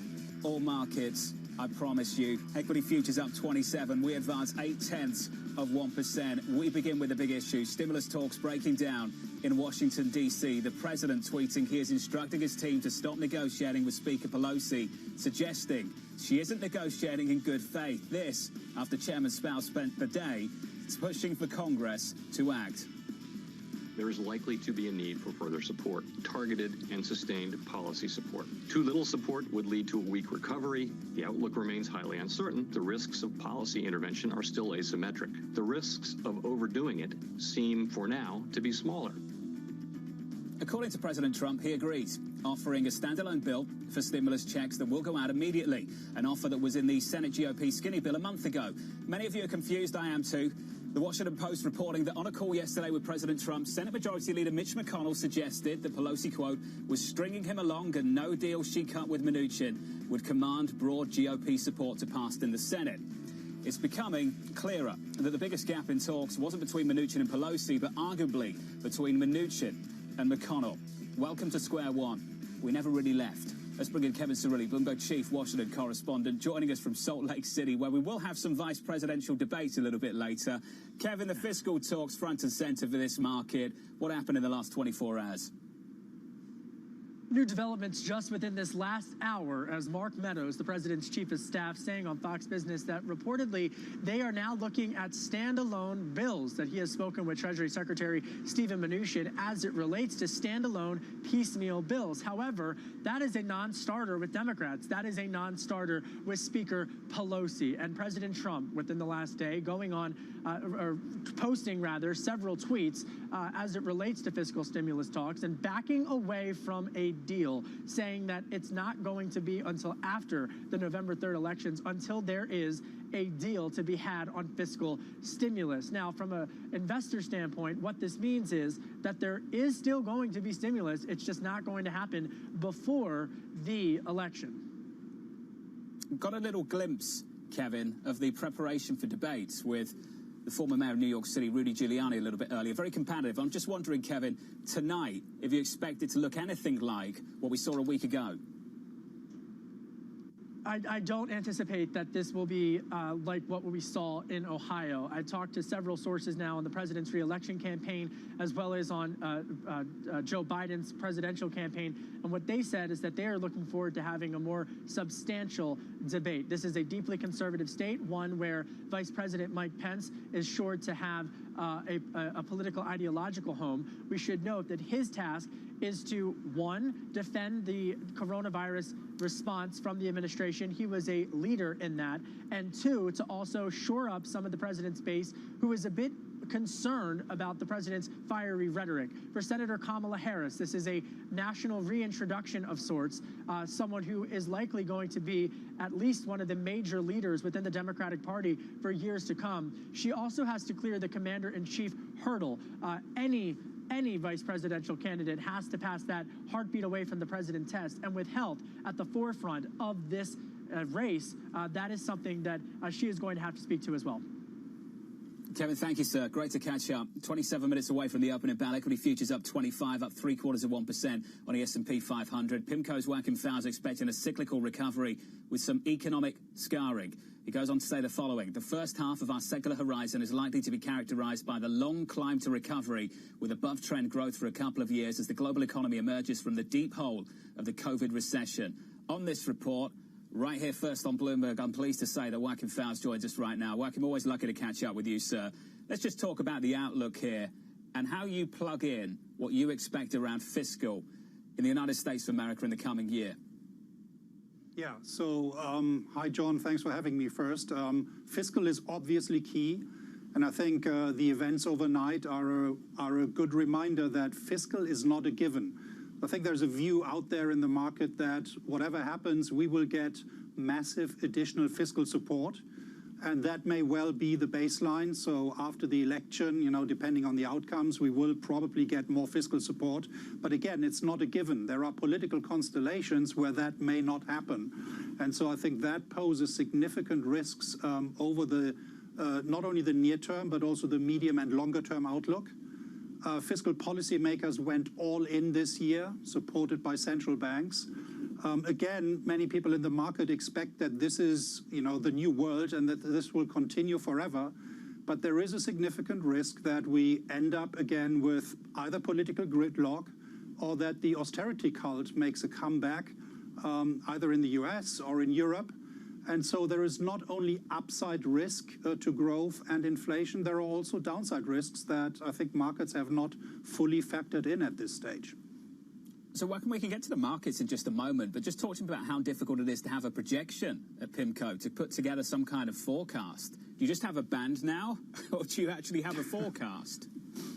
We have a band, we have a scenario, or we have several scenarios, and the bands are very wide. And I think the most important thing, and we discussed this at our recent secular forum, which looks more at the next 3 to 5 years rather than just the next year, I think it's extremely difficult to have any confidence in any particular baseline forecast. Our story is that we will see escalating disruption over the next few years. I think we all got used to dealing with disruption over the last few years already, but I think what this crisis has done, what the pandemic shock has done, is it amplifies several of the secular disruptors that we and others have been emphasizing for some time, right? China's rise, populism, technology, these are all things that are disruptive and have been accelerated due to the pandemic shock and the policy responses. On top of that, we've had these weather-related events this year, which have put even more of a focus on climate-related risks, which is another major secular disruptor. So when it comes to forecasting, I think it's much more important to think in scenarios and think about the things that could go wrong or could go right, rather than writing down any precise path for growth and inflation. So I understand, Joachim, why it's so difficult right now to forecast the cycle and the recovery. Why is it easier to sit here and say that the return profile of markets will be different to what we experienced in the last 10 years if we don't have much conviction of what the recovery will look like? Yeah, so I think the one thing we can say is that the environment of high returns and low volatility of the last 10 years is really behind us. And the next, say, 5 years will look very different. A couple of reasons for that. The first one is that valuations are very high, both in equities and bonds. Both do not look cheap. They look relatively expensive. And on top of that, we have this potential for escalating disruption over the next few years, which will lead to more volatility. So while we all got used to a world where you have high returns and low volatility, I think the future will be one of lower returns, much lower returns, and higher volatility. And that means investors will have to be prepared for that volatility. But conversely, if and when the volatility hits, it will also create opportunities. And you have to be prepared for that. And that means you have to be much more active.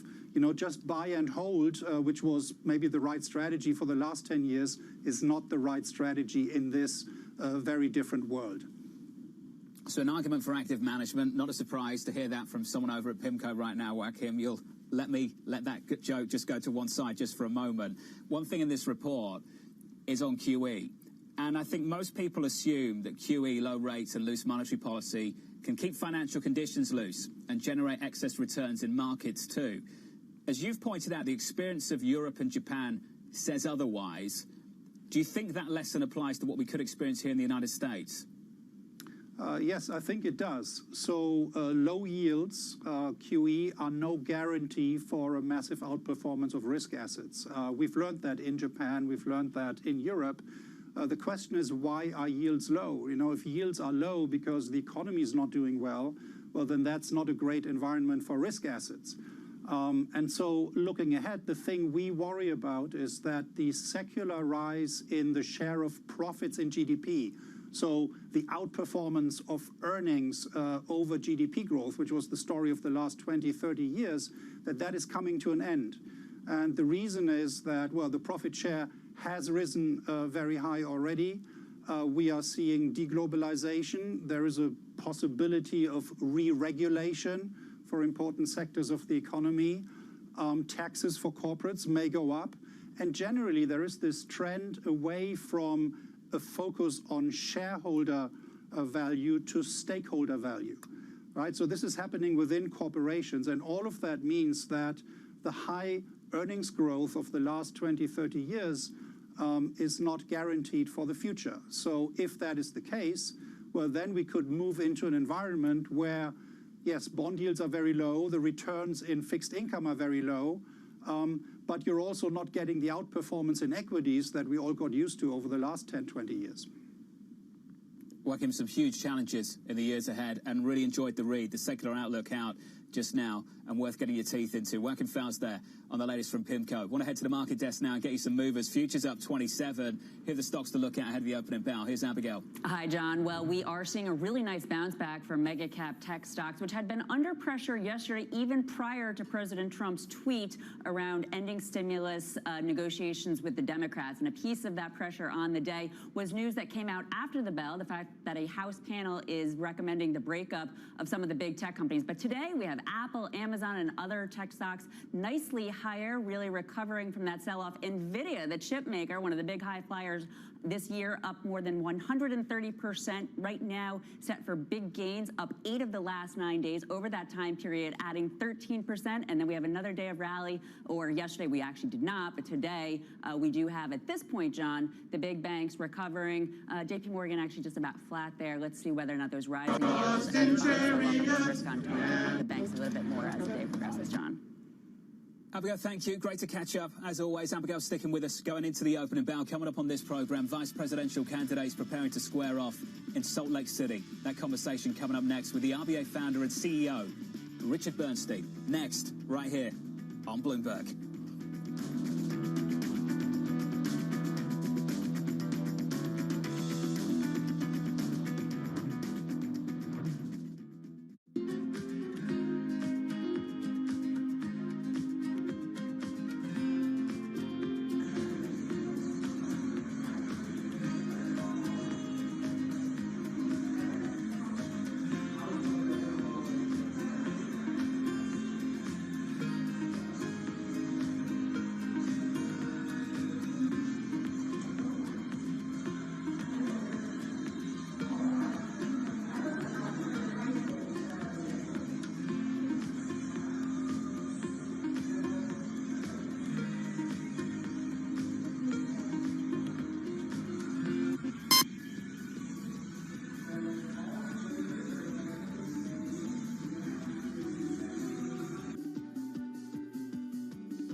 This is Bloomberg Best, your weekly review of the most important business news, analysis, and interviews from Bloomberg Television around the world. Ken Burns, welcome to Bloomberg Big Decisions. We have always been a mixture of things. We are always stronger for that mixture. Growth is a way to stay competitive, delight more and more consumers. Welcome to the Best of Bloomberg Technology. I'm Emily Chang. They've moved the needle by acknowledging that they have to monitor the content. What is one word of advice you'll take with you?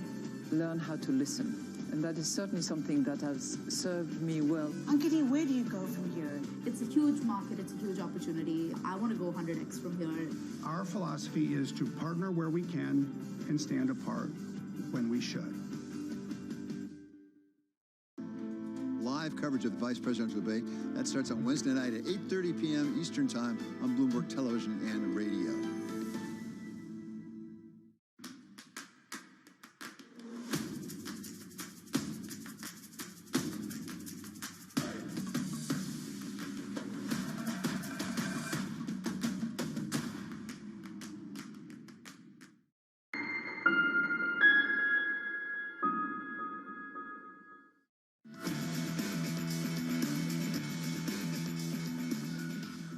He knew it was a deadly disease, What did he do? We've done a great job. I know how to get the job Well, you done. didn't do very well in swine flu. Everybody knows he's a liar. I graduated last in your class, not first in your class. He's just afraid of counting the votes because You're wrong. You're wrong. It's hard to get any word in with this clown. The question is, Justice, radical left. Will you shut up, man? Listen, No, the answer to the question is no.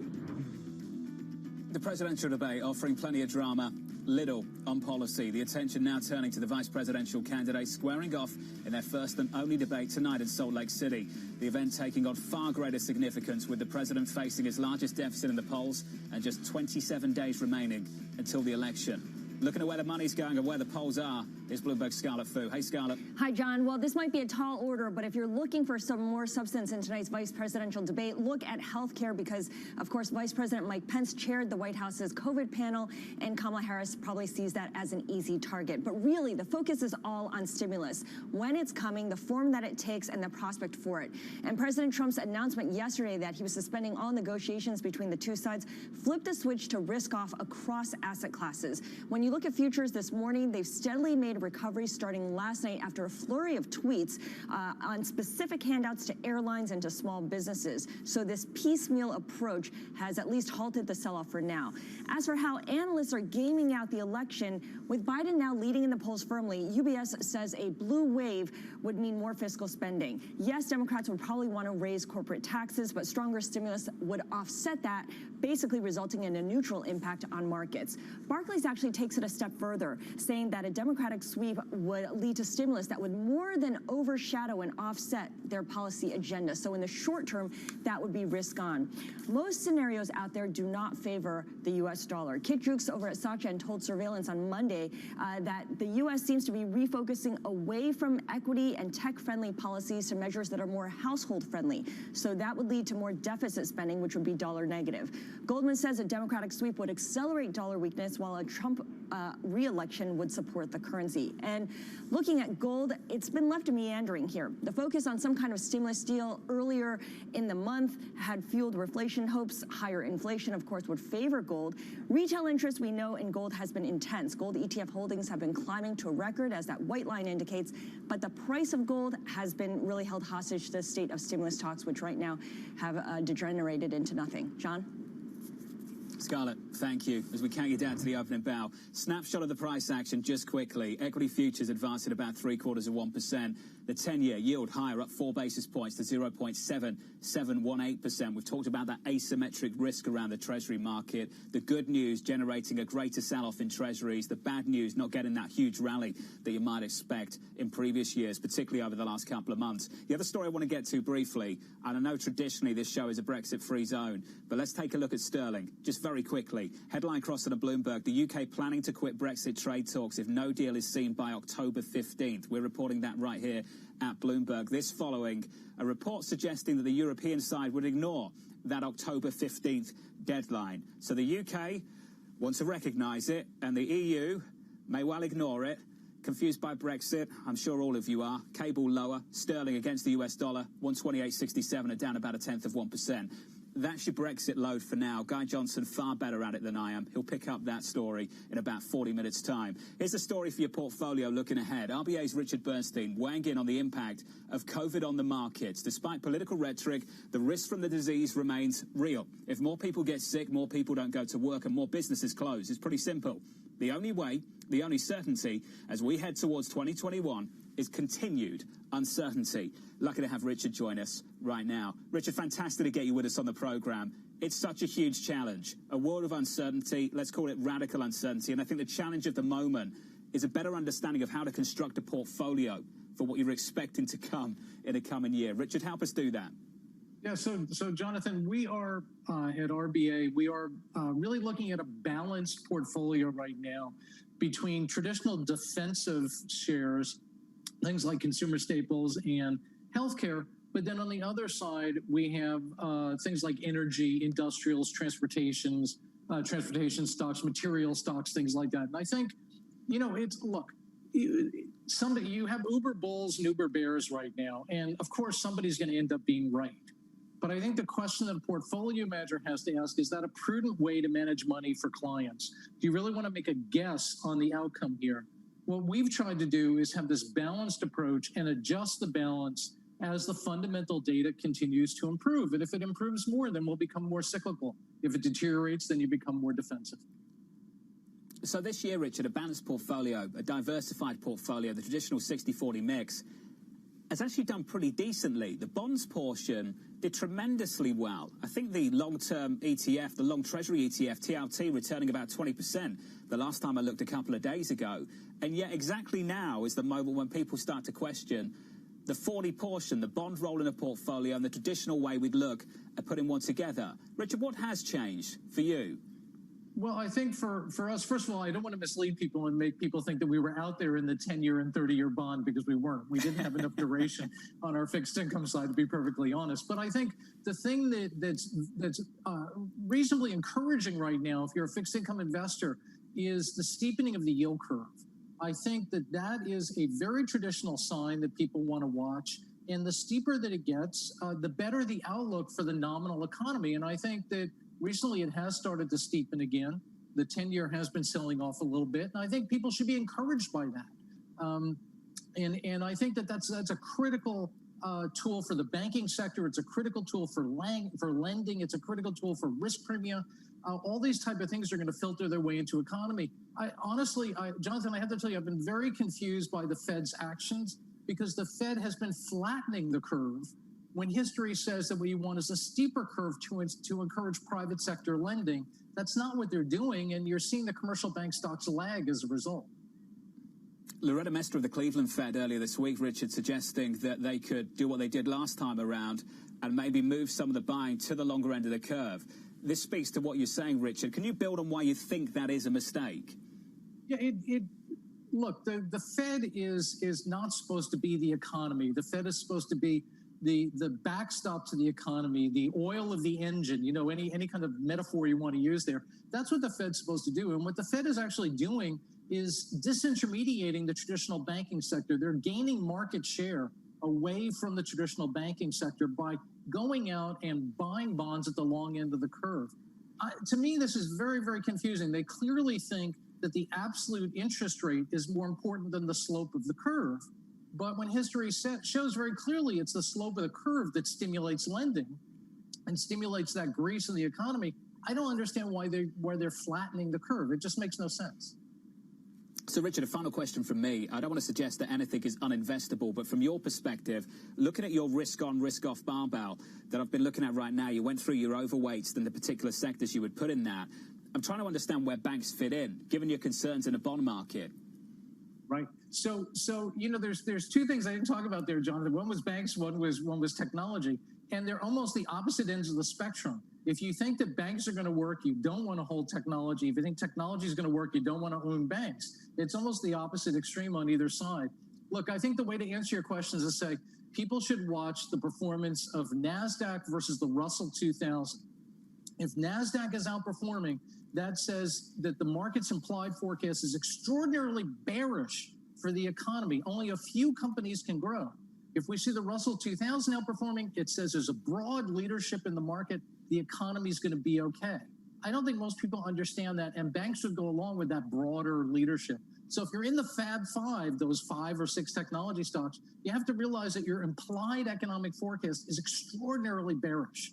I don't think most people understand that. Richard, great to catch up, and a valid point, sir. We'd love to get you back on the program soon. Richard Bernstein there on this market. Coming up, the analyst action you need to know ahead of the opening ballot on morning calls. Then later, we'll talk about the big tech names facing dramatic reforms to curb its power. JP Morgan's Jack Caffrey joins us at the opening bell for more. 7 minutes away from that cash open. Equity futures up and looking good. Futures rallying.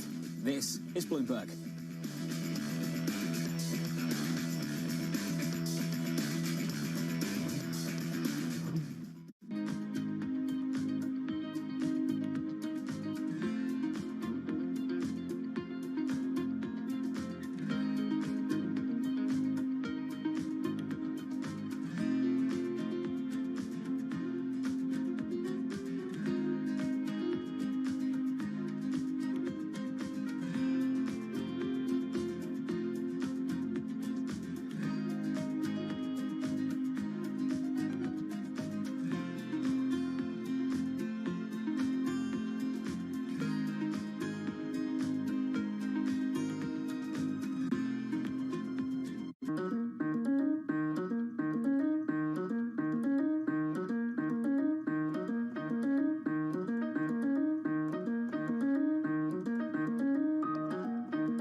Mercedes-Benz is on a path towards CO2 neutral mobility. So we have flicked the switch there, and really we're going to step by step electrify everything. And what does that mean? Combustion engines get electrified.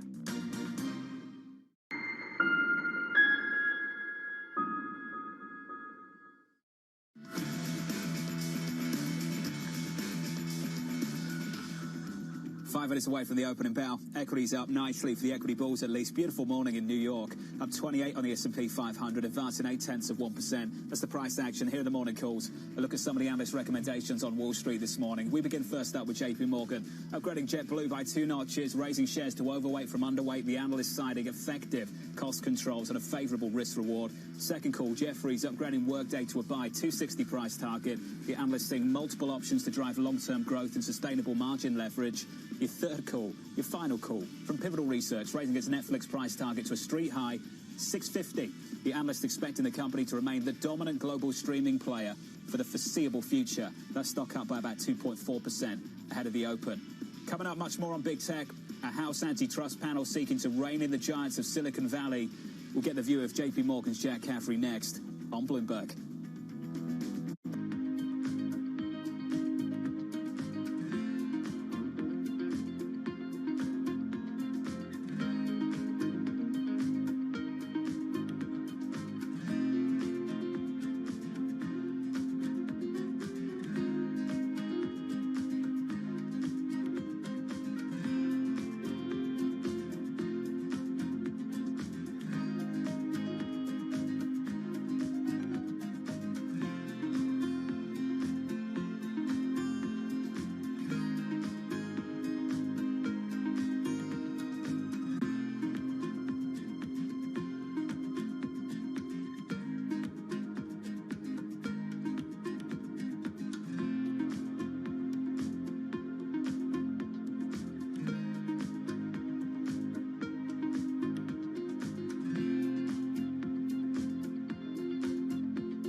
The Boston Symphony Orchestra presents BSO at Home. While you stay inside, enjoy a curated collection of archived concerts and behind-the-scenes stories from BSO musicians.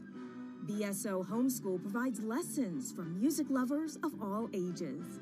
New performances and messages from musicians are added regularly. Enjoy these selections and much more at bso.org/at-home.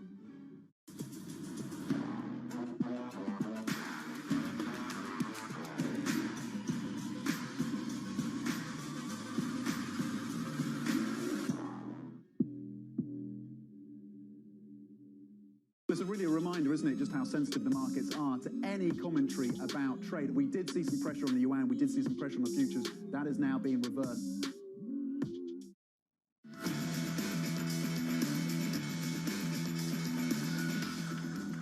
Wednesday morning, equity futures rallying up 28 points, advancing 0.8%. Your outperformance, believe it or not. Nasdaq futures up 1%. We'll talk about big tech in a moment. Switch up the board 15 seconds out from that cash open. We look a little something like this in a bond market. Treasuries down, yields higher at 4 basis points to 0.7752%. Couple of basis points away from the week's high of yesterday's session, just approaching 80 basis points. In foreign exchange, the outlook for the European economy getting cold water frozen on it. Freezing cold water poured all over it in the last couple of weeks. Euro-dollar still 117.72, up about 1/3 of 1% there. And crude has been choppy over the last week. 39 handle down to 39.70 and off by about 2.3%. That's the cross-asset price action 20 seconds into the open at the market desk. Back with us, here's Abigail. John, let's start out with the airlines, which are popping higher. This, of course, after President Trump recently tweeted about individual stimulus packages, and for aviation, $25 billion.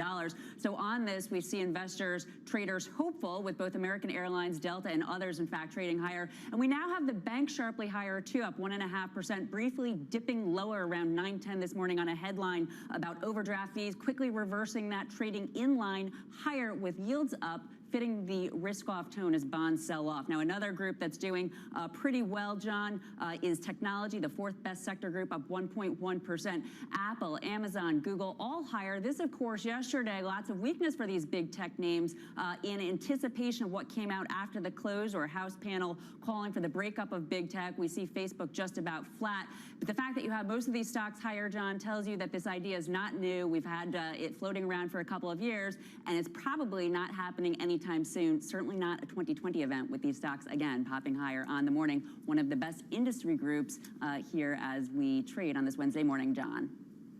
It's a valid point, Abigail. It really is. That has been the story over the last several years. About 90 seconds in, the S&P 500 up a little more than 1%. Abigail pointing out how well IT is doing. Information technology up about 1.25%. Every single industry group, every single sector advancing this morning. Materials, consumer discretionary, industrials, financials, top of the pile. The bank's getting a helping hand from the bond market over the last couple of days. Big tech very much leading the early gains this morning then, but under fire in D.C., as Abigail points out. A House panel proposing reforms to curb the power of the four largest U.S. internet companies, saying the economy and democracy are at stake. Writing the following: underdog startups that challenge the status quo have become the kinds of monopolies we last saw in the era of oil barons and railroad tycoons. These firms have too much power, and that power must be reined in and subject to appropriate oversight and enforcement. Bloomberg's Scarlett Fu has been following the story. Hey, Scarlett.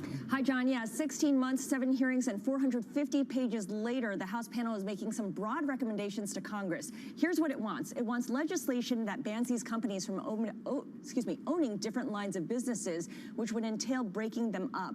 Also, beefing up existing antitrust laws and curbing future acquisitions.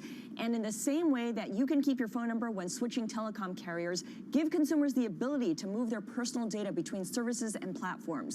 Now, the big four tech names largely operate in different digital businesses, but years of expanding from hardware to software and vice versa, and buying out startups allowed them to enter new markets and diversify their business, and as you can see, grow a lot faster. Facebook's revenue jumped almost 200% in the past 5 years. Investors certainly rewarded the stocks, sending them to new heights that pulled the NASDAQ 100 and S&P to new heights. Even with the sell-off in big tech over the past month, the NASDAQ 100 is at greater risk of a correction because it is much more extended relative to its long-term trend line than the S&P 500. So, bottom line, tech is much more at risk if stocks were to recalibrate and return to their long-term trajectory. Of course, John, this is Congress, and even with both Democrats and Republicans having issues with big tech, they don't see eye to eye and can't see eye to eye. Democrats led the panel's investigation. They want to overhaul antitrust law. Republicans also have their issues with big tech. They accuse big tech of bias against conservative voices on their platforms. So, stalemate. And even if the Democrats were to take Congress and you would have a Democratic sweep, Republicans would still be in a position to block any kind of tech legislation. John? Scarlett Fu, thank you. All valid points once again. Scarlett Fu on top of this story over the last couple of days. Investors growing increasingly cautious on tech as its outperformance begins to wane. Morgan Stanley, Mike Wilson, out front on this over the last couple of months, expecting mounting interest rate angst to carve out a rocky path for the high flyers, writing the following: the risk for rates to move higher in a non-linear manner is greater. By definition, that increases the risk of a move lower in those assets most tied to long-term interest rates. Such a risk is underappreciated in our view. JP Morgan's Jack Caffrey joins us now over the phone. Hey, Jack, always great to get you with us on the show. I just wonder, the biggest risk for tech right now, is it fiscal and higher rates and not regulation? Well, I think you point to the biggest risk in the shorter term is certainly a broadening of confidence in the economic recovery. If we look at what's working today, material stocks, discretionary stocks, within technology, it's the semiconductors that are doing better. So there's some real confidence, it seems, in the market that we are going to get to a broader expansion. And I think that can result in some money leaving some of these higher growth, secular growth situations. And I think that weighs not just on tech, but it weighs on communications. Because let's remember, a lot of those FANG names are not actually considered technology stocks anymore, but wind up in a smaller, different sector that people tend not to talk about as often when you think about risks in the market. Jack, it's a good point. One thing that you've said is focus on the fundamentals. Recessions cause bear markets, not politics. So I don't want to get too cute about this, but in this particular situation, the politics do matter for the shape of the recovery around the fiscal plan. How do you navigate that at the moment, Jack? Yeah, in the very short term, unfortunately, I think we wind up being more reactive than we want to be. And I think that's where we try to come back to, let's talk about the fundamentals. The fundamentals are the employment picture is getting better. The consumer savings rate rose thanks to stimulus checks, a political reality. But you wind up with the consumer having more dollars in their pocket. As a result of those more dollars in their pocket, they're more confident than you might have thought they would be for the levels of unemployment we're looking at. And when you start thinking about, well, is the consumer acting on that, the consumer is certainly in a better position. You look at mortgage applications up today, a housing market doing exceptionally well. The confidence weakness, if there is it, winds up being more in the corporate sector, where you see falling demand for commercial and industrial loans. And I think you pair that against better trading, better activity, more confidence in the PMI. I think the corporate sector actually comes along, and they're going to be let out of this recession by the consumer, as we saw the last time around as well. Jack, when you say bad headlines don't necessarily mean bad markets, what do you mean by that? It's effectively this idea that we'd like to talk about the markets being able to discount factors, be able to discount where the world winds up going with. But at the same time, yesterday's rally or yesterday's trading activity seemingly was built on the idea we were going to get to a stimulus agreement, and then one tweet later, that the hopes for that stimulus agreement in the short term were dashed. Market sells off 1.5%. That was a negative headline. Market closes, and then you start getting a revision to the tweets, effectively talking about, well, how can we move forward with more targeted stimulus? And now you see, say, in the very short term, airline stocks responding very positively to the perspective, the prospect of getting relief. And so lacking a crystal ball on what news item is going to hit at what moment, markets in the very short term are very reactive. An efficient market hypothesis person would tell you, they're discounting, changing fundamentals, or they were just surprised. You go either way with that one. But since you can't predict news flow, you come back to which way are expectations biased. And frustrating as it is, the more uncertain the environment, the more likely expectations are more reasonable, more likely to be beaten. And it's when we think that you have high confidence or almost certainty in a particular outcome, then markets are most likely shocked. Again, coming back to yesterday. Let's talk about, Jack, this is really important. Let's talk about how active you should be when it comes to things like rebalancing. I'm sure you're familiar with that mythical Fidelity study. I call it mythical because it's not clear it ever happened. But the story goes that the best performing accounts over a long period of time belong to the people who are no longer with us anymore, Jack, because they hadn't been touched. How much time do you spend just in therapy with clients telling them, don't do anything? Well, I mean, ultimately, I think the highest value that an advisor can have with their client is trying to prevent them from overreacting to news, which is to sit there and sometimes it's a function of saying, we've had a great year relative to what you were expecting, and maybe we should take some chips off the table, merely because it's very emotional to think that when markets are rising that you don't need to rebalance. Alternatively, clients who were sellers in March have had very negative experiences, and they curse the day that they sold, and they curse the fact that the market has moved, and they keep waiting for pullbacks in order to get engaged. And that generally keeps pullbacks ultimately much more shallow. And so, human nature is not necessarily easily wired for responding to markets in a short-term basis. And so the value, I think, of working with an advisor is helping to try to tamp some of those emotional highs and lows, and trying to impose a little bit of discipline around the rebalancing discussion to make it more of a consistent process and less of an emotional process. Jack, smart conversation. Sensible one, too. Jack Caffrey, appreciate your time, sir. 10 minutes into the session, equities advancing. Every single sector on the S&P 500 in positive territory. On the S&P this morning, up by about 1.1%. The bank's doing okay. The wires in the bond market over the last couple of days, yields up 4 basis points to 0.77% on a 10-year. At a market desk with your movers, back with us. Here's Abigail. John, we have a number of stocks to take a look at that are moving in the direction of the markets or popping higher. Let's start out with the shares of Eli Lilly, as the company is seeking emergency authorization for its COVID therapy. This, of course, has come after studies that it has proven reduced hospitalizations, but you also have to wonder whether or not this has something to do with President Trump's recently taking Regeneron's antibody cocktail and the possibility of some sort of emergency authorization there, wanting to make sure that they're in the fray. The Gap is also trading higher as Barclays has upgraded the stock by 2 notches to an overweight from an underweight, setting a $20 price target. So investors like the fact that a bear is out of the way. Levi Strauss higher on a very strong quarter, much better than expected. Low expectations. Their e-commerce business really jumped. And then finally, Square is popping up 3.8%. And this has to do with another tweet from President Trump and his offer for that $1,200 check. Their direct deposit unit got a bump on the other rounds of stimulus. So investors thinking perhaps that would happen again if that check were to come. Big if there, John. Abigail, big if. Thank you. Coming up, calls for additional fiscal stimulus, creating division within the Federal Reserve. That conversation's still ahead with Clear Harbour's Aaron Kennan. We'll do that next. In the markets right now, equities bid. This is Bloomberg.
Welcome to That's Debatable, an interactive series on today's most pressing issues. The resolution this time, is it time to redistribute the wealth? 2 perspectives. Pointing to billionaires and saying we should take their money away is ineffective political strategy. We have a choice in this country, either great wealth in the hands of a few or a democracy. I'm John Donvan. Join us for That's Debatable, presented by Bloomberg and Intelligence Squared, Friday at 7 p.m.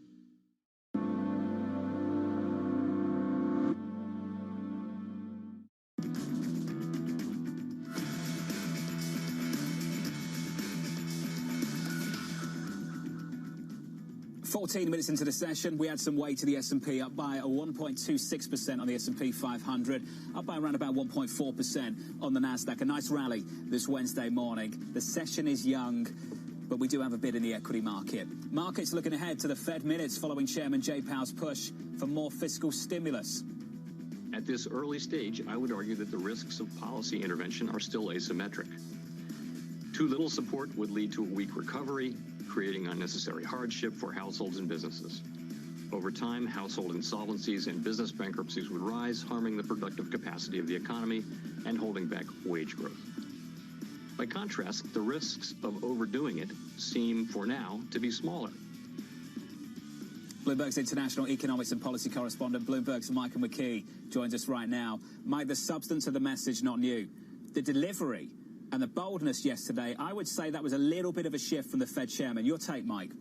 Oh, absolutely. It was the clearest call he's made yet for additional fiscal help, which is why I don't think we'll see a lot from the minutes today. I mean, the market sold off yesterday when Donald Trump tweeted he was walking away from the negotiations, and we're up today because then he tweeted again that he might be willing to accept some standalone bills. In a market that changes on a tweet, what good are 3-week-old minutes of a meeting going to be? Not a whole lot, I would argue. One thing that Wall Street is going to look for today, however, is how divided the Fed might be over the framework language. We kind of know that already. We had 2 dissents. Since September 16th, we have had 48 Fed speeches. There are 6 more today. 48 Fed speeches, including 4 by Chairman Powell, 5 if you count his post-meeting news conference. So they aren't leaving us in the dark. We know the 2 dissents were over the language in the statement, and we know that St. Louis Fed President Jim Bullard thinks maybe we have enough stimulus. He seems to be the only one on the Open Market Committee right now. I guess the thought is there may be some kind of formulation in the minutes language of a few, some, many, that would suggest there's enough division out there that when the Fed eventually raises rates 2 or 3 years from now, it might come a little faster. And for that, you would watch the financial conditions indexes to see if they tighten a little bit. They have been tightening a little bit, but it's still well below zero, still fairly loose out there. The other thing that the markets might look at is the weighted average maturity of the Fed's portfolio. They're very heavily weighted to the short end, and there's some expectation they may want to term out and go longer in future meetings. So they'll be looking for some kind of talk about that. I guess what I'd be interested today in, John, is any talk about financial instability, the idea that we're seeing sort of play out today, that markets are just going to always go up because they always feel the Fed is going to have their back. That is one view that many people share. Michael McKee, thank you. Clear Harbour's Aaron Kennan saying markets are depending on the Fed to prop up the economy, writing, quote, expectations of further stimulus persisted over the summer, but brinkmanship on Capitol Hill has since turned investor attention back to the Federal Reserve for a sense of solace. Joining us now is Aaron for more. Aaron, fantastic to catch up. Thank you very much for coming on this program. What is next from the Federal Reserve, given what we've seen already in the last 8 months? Right. I think the tools that the Fed have at their disposal, they clearly used in a significant fashion back in March, Jonathan, where they essentially looked at the capital market structure. They looked at where credit spreads had gapped wider. The municipal bond market had certainly been quite wobbly back in that period. And they expanded their balance sheet. I think what we heard yesterday from Chairman Powell was, okay, credit spreads are tight. Almost every major fixed income asset class is now actually up on the year. We're doing our job, and we are not, through our mandate, able to send checks to the American people, particularly those that are unemployed in the airline industry and the hospitality industry. So, wake up, Congress. If you want to assist that part of the economy in those people, we do not have the power to do that. And I think that's what we heard from the Fed yesterday. Well, Aaron, what do you think about financial conditions and the extent to which the Federal Reserve alone can keep them loose? Well, they can provide liquidity through the capital market system, and they've done a wonderful job on a year-to-date basis in the midst of this crisis doing that. But certainly, their powers are limited. Don't fight the Fed is certainly something that I think is worth hearkening back to. I certainly wouldn't want to fight the Fed here. They have lots of tools. There's talk that if things got really ugly for some reason in the economy, that they could even perhaps buy equities. They're not doing that, but they were close when they started buying crossover, or had the ability to buy crossover high yield product. So the Fed has a lot of power and a lot of influence, but at the end of the day, again, I think the fiscal tools are required now to address and identify the problems that require addressing here going forward. PPP ran out in July. The top up and the unemployment insurance of $600 a month kept incomes nicely elevated over the course of the summer and into the fall, and that's running out. And now the question is whether or not, of course, the administration and Congress can sit down and work something out. And we're seeing that tit for tat over the last 24 hours. Fiscal headline roulette, and I'm not sure you want to play that game with me right now, so let's not. The story beneath the headlines is arguably the story that I think has got everyone's attention, including yours, Aaron. It's been described as a K-shaped recovery. The limits on the one part of the economy, the acceleration we've seen in the other. How sustainable do you think that is, Aaron? Well, it's interesting, Jonathan. I think if you look at the underlying sectors in the economy, it really speaks to what you're talking about there, where you have the cyclicals in industrials and energy and bank segment of the market really under a lot of pressure, particularly banks and energy this year. Energy's off 50% within the S&P 500. Banks are off 20%. Loan growth is nowhere to be found. And then you sort of look at, well, the technology sector. Why is technology up over 25% year to date? Well, the one area of economic growth that, hopefully, I think everyone's holding out for all hope that we can see a nice pop is in the area of productivity. We have an aging working cohort, so we're not going to extract growth from our workers. It's going to have to be productivity gains, and in which sector of the economy is going to really provide those potential tailwinds to productivity gains? We think it is technology. Now, of course, the question that we harken back to from a fundamental level is technology is relatively expensive relative to cyclicals, but we think justifiably so. Well, Aaron, one thing I know you're touching on right now is the dispersion and variation between sectors and size as well. It's something you speak to, you put out in your note recently. I just wonder, beyond tech, Aaron, how you invest around some of these themes. Absolutely. I mean, we believe that every client has a different risk profile and a different objective on a long-term basis. But within the equity market, we think there are wonderfully managed industrial companies. We think that there are certainly staples that need to be purchased. We are looking for great management teams, first of all, that are in sectors with wide moats across multiple segments of the economy. We're also looking at the correlation of sectors to one another. Last year, we had all sectors up at the same time. This year, we're seeing dispersion across sectors. So, you take a look at utilities. I mean, in the midst of this moment, we still are seeing unit growth at the water utility segment of the utility market, for example.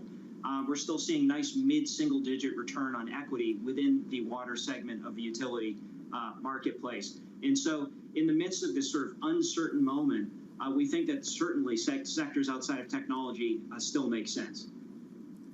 Aaron, I'd love to get you back on the program soon. I really would. Fantastic conversation and great to hear from you. Aaron Cannon there on the latest in this market. Let's get to the markets right now, shall we? About 22 minutes into the session, equity advances up by 1.26% on the S&P 500. On the NASDAQ, up by about 1.36%. So we have a rally, and in the bond market, we have a sell-off. Yields up, curve steeper, up 4 basis points on 10s, up about 5 on 30s. Next up, the trading diary, your week ahead, right here on Bloomberg.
The second half will be a lot stronger than the first half in China. We're heading to what we call the golden season of auto sales. We are very confident, we're going to have another big growth 2021 versus 2020. We did not see people kind of holding back. Chinese customers are into, right now, buying individual mobility. their CPG history, their experience, and really how we might be able to combine together to really create this fantastic public company. And so we kind of got into the SPAC thing a little bit before it became such a hot method of going public.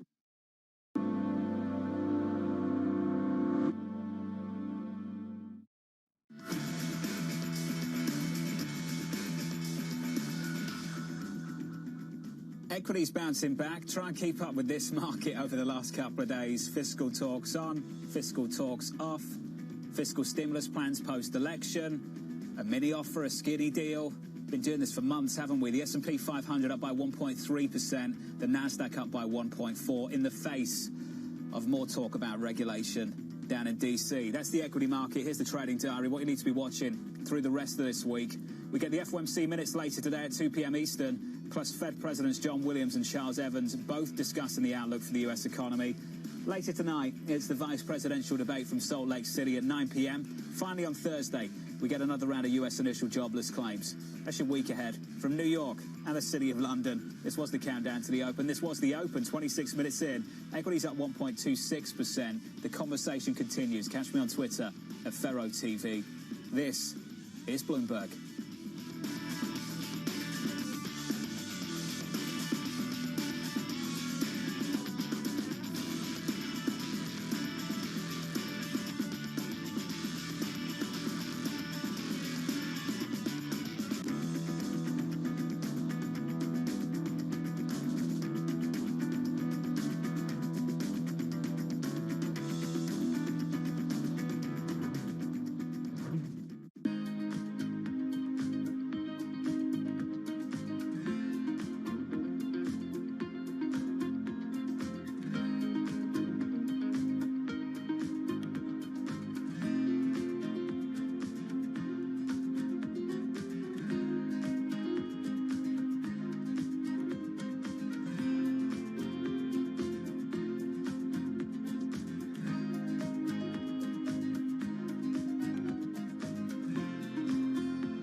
The scale of the climate crisis is just staggering, but you can't let that be an excuse for doing nothing. So to fight climate change, we can't be overwhelmed by the seeming impossibility of the task at hand.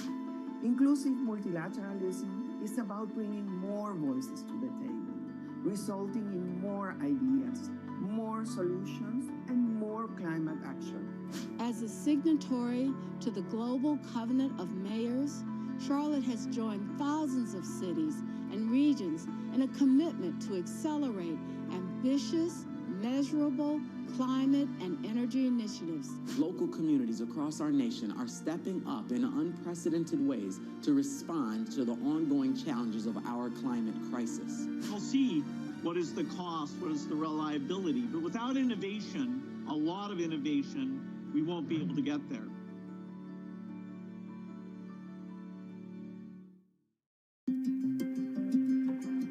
Some things you see coming, some things you don't.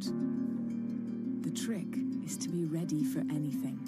John from Infrastructure Support is working every day to keep essential market data flowing seamlessly. We keep on, so you can keep on.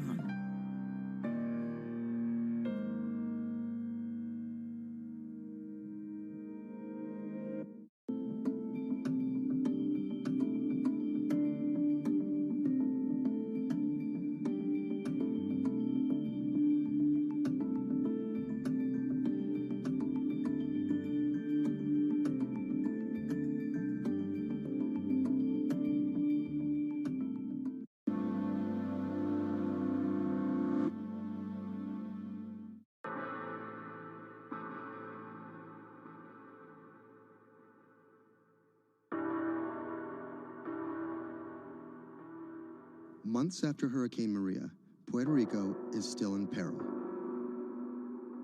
Huge swaths of the island are still without power, running water, or access to medical care.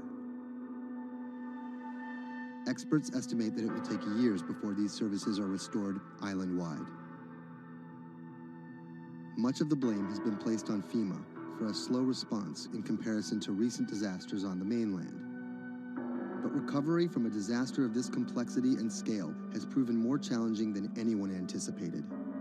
And filling the gaps between an overextended public sector and a suffering populace falls on the private citizens.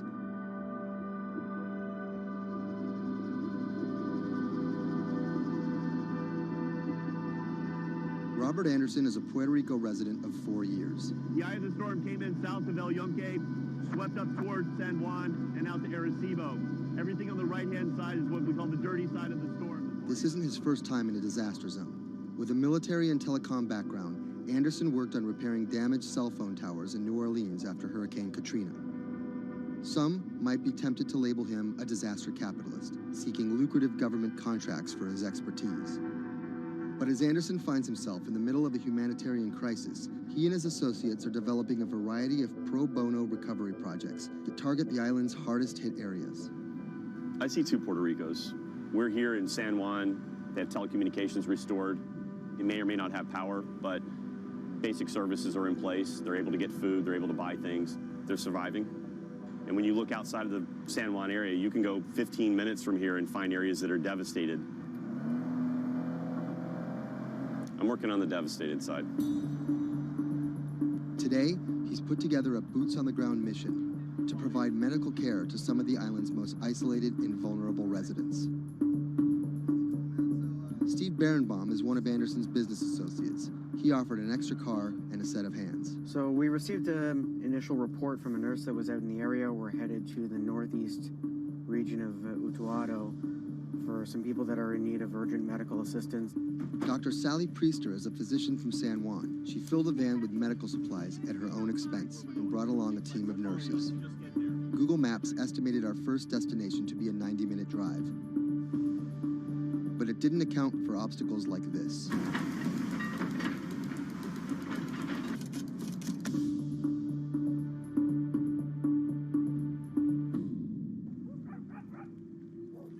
Our first stop was the home of an 82-year-old blind Vietnam veteran. His roof was blown off by the storm, and he's been living alone in a back shed for nearly 2 months. His cane actually got broken in the storm, so he's limited mobility. He has a number of medical ailments. Dr. Priester's having a look into him. We called the VA. They're going to get him set up with what he needs, get him stabilized so he can then be transported either to an evacuation center or off the island. It's when the chain gets broken, when those families that are connected to them leave the island or take off, these guys get left at the end of the road, and it's tough. FEMA was not officially part of Robert's team, and their arrival caught everyone by surprise. Their job here was to survey and report back to their superiors, and did not come with medical aid of any kind. People think that FEMA is there to hand out bottles of water. It's not what they do. FEMA has a role to play. They have a very specific role. They bring in ships, they bring in airplanes, they bring in tractor trailers with pallets of things. But they're a big machine, and there's gaps in that thing. And you're seeing one of the gaps here, and we help fill that role.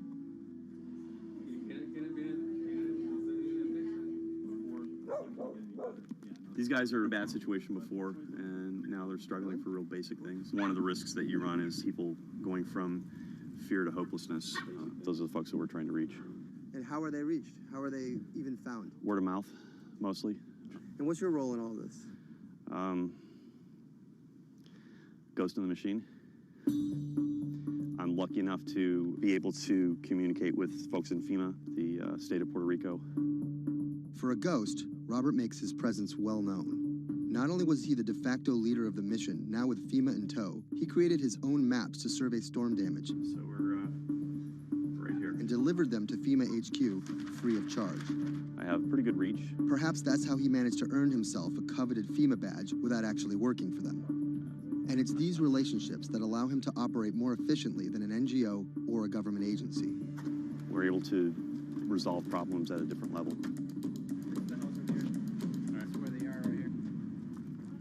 next stop was on a mountaintop, a family of 11 struggling to care for their special needs brother in what was left of their house.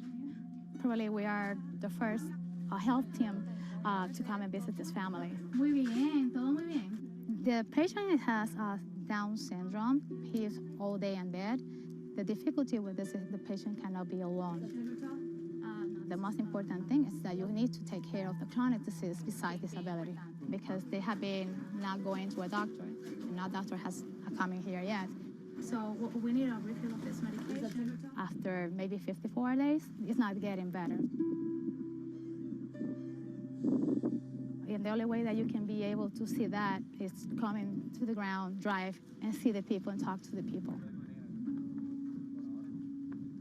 You can see San Juan from here, but you can't get there. It's like the Emerald City.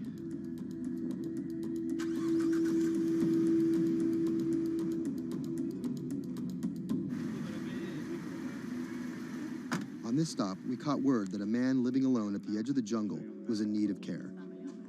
So we decided to take a little detour, come up here and check out and see what's going on. One of the challenges is to find those people that are at the end of these roads that need help.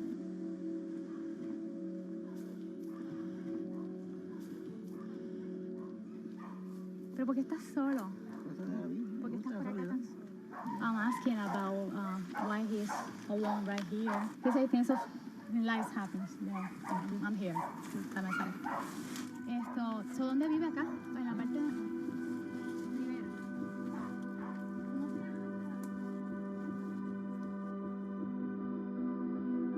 This is not a job. To do this, you need to have passion for what you can do. You're not going to get paid. It's said in disaster response and emergency response that the real first responders are your neighbors. You don't need to wait for a lucrative FEMA contract to go out and do good and to help the community. In the end, do you feel like you're making a difference? Lives you touch and people that you can affect. I don't really think about it in those terms. But why do you do it? It helps me sleep at night. I think it's as much for the people that are going out to help and do things as it is for the people that you affect. Whether out of altruism, or the lure of a paid gig, or some mixture of the two, Anderson hopes to stay here to help shape Puerto Rico's future. Puerto Rico's essentially been a colony for 400 years.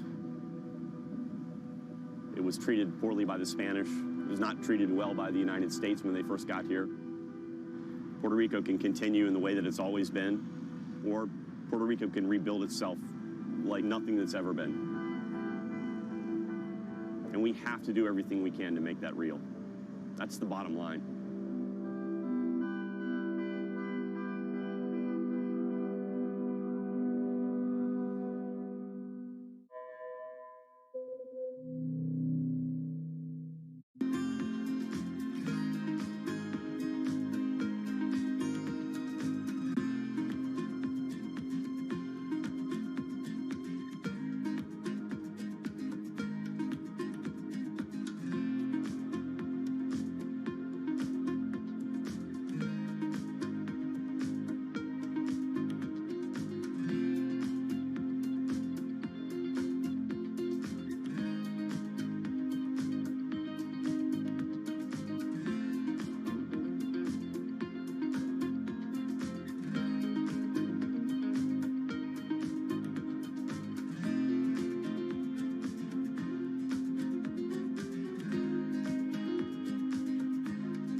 Okay, guys, I'm placing an order to sell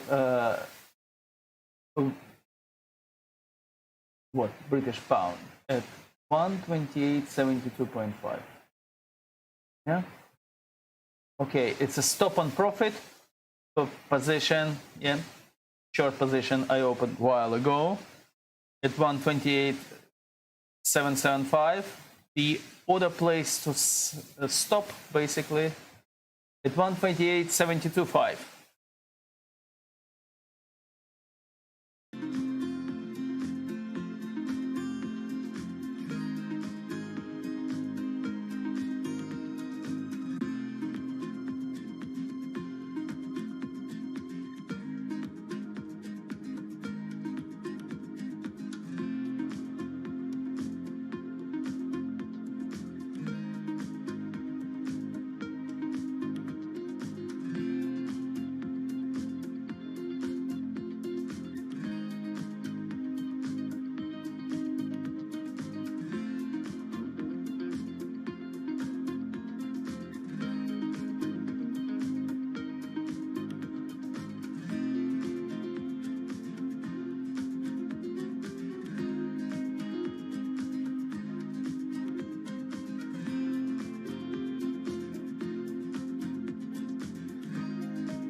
When I met him first online, I found him to be really sweet. I think I was the one who was talking for an hour. He was just listening. When we met, I saw her. She was beautiful, intelligent, and kind, which was, I mean, something that I was looking for.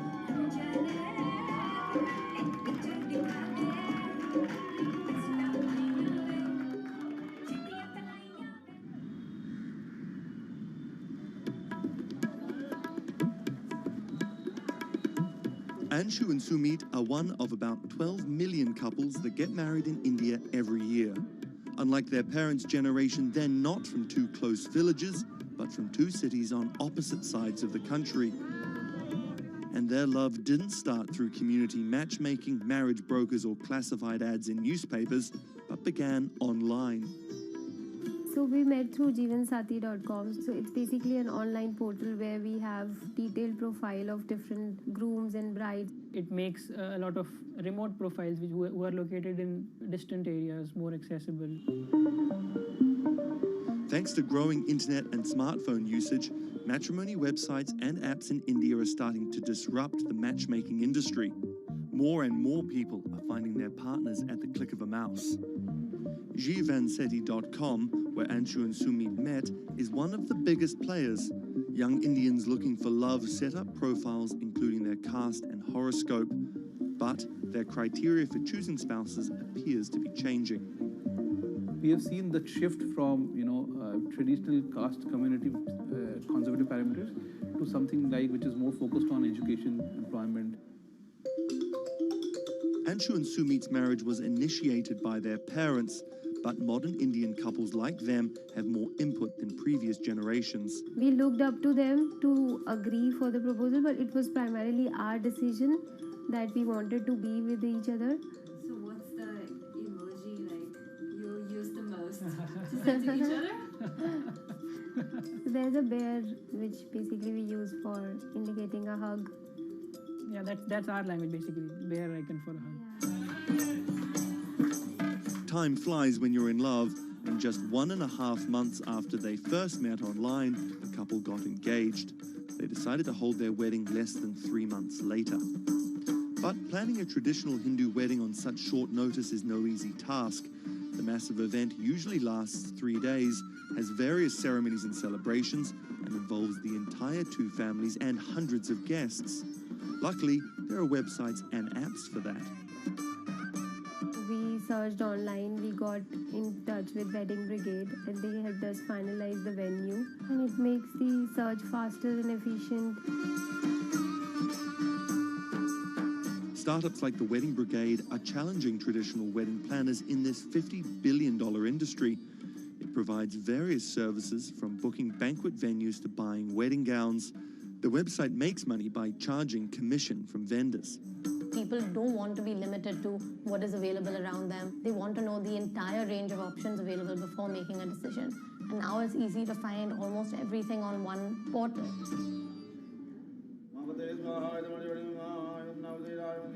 Anshu and Sumit are officially married in a ritual that has gone on for thousands of years, but their love started in a very new way. Technologies might be changing the way couples meet, date, and get married in India, but they're definitely not changing everything. The technology was only the first level help that we could get to find each other. Everything else was like very humanly and emotions and feelings based.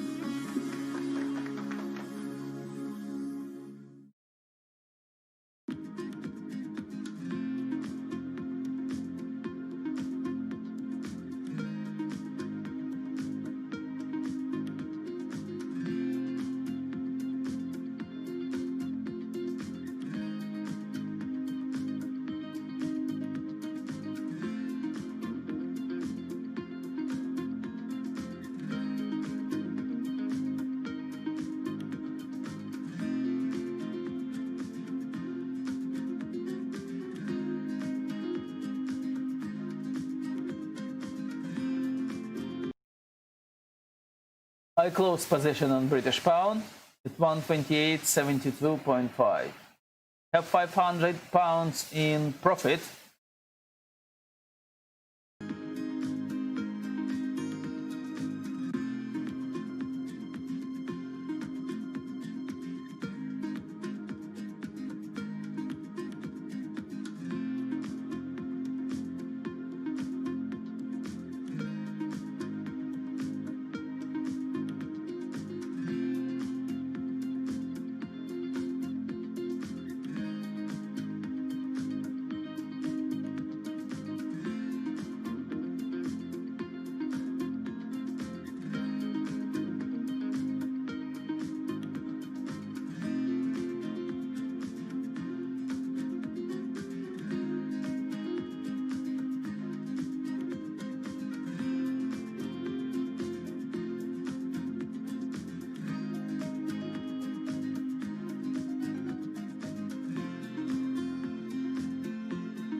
Massachusetts Senator Elizabeth Warren has become a symbol of everything the Republican Party stands against. Everyone gets a right to basic health care. We need strong oversight of these banks. A legal scholar and a consumer advocate turned politician, Warren has branded herself as a champion of the working class and made a career out of standing up to big business. While rumors of a 2020 presidency bid remain just that, I'm not running for president. her Senate seat is up for re-election in 2018, and Republicans are already pumping millions into super PACs to defeat her. This is the story of how a law professor and politician came to be seen as the biggest threat to Republican values and the greatest hope for progressive America. Elizabeth Warren was born Elizabeth Ann Herron, the youngest of 3 siblings, on June 22, 1949, in Oklahoma City to middle-class parents. After waiting tables to help her family pay the bills, Warren became a star on the high school debate team. She landed a scholarship to George Washington University at the age of 16, but 2 years later dropped out to marry her high school sweetheart, Jim Warren. By 1980, Warren was a mother of 2, divorced and remarried, had earned a bachelor's degree from the University of Houston, a juris degree from Rutgers, and practicing law in New Jersey. Warren then went on to become an influential law professor, teaching, lecturing, and publishing highly cited work on bankruptcy and commercial law at 7 universities around the country, eventually settling at Harvard Law School. But Warren wasn't always a liberal lion. Elizabeth Warren used to be a Republican, actually. That's Stephen Dennis. I'm a Senate reporter for Bloomberg. Around the time that Elizabeth Warren switched parties, she became a fierce opponent of a Republican drive to make it much harder to file for bankruptcy. She fought that for a decade. It ended up passing anyways. While her efforts ultimately failed, her warning calls were heard in 2008.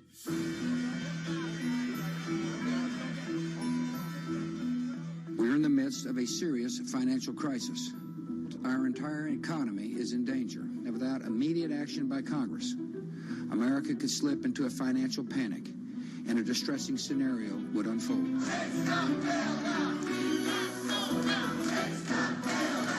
Professor Warren was tapped to help with oversight in the government bailout. She would excoriate bankers and their bonuses and their practices. Why should the U.S. taxpayer alone carry Citi? She proposed a series of tough regulations, which became the basis for much of the Dodd-Frank financial law that we have today. That sort of catapulted her to national stardom, particularly among the progressive left.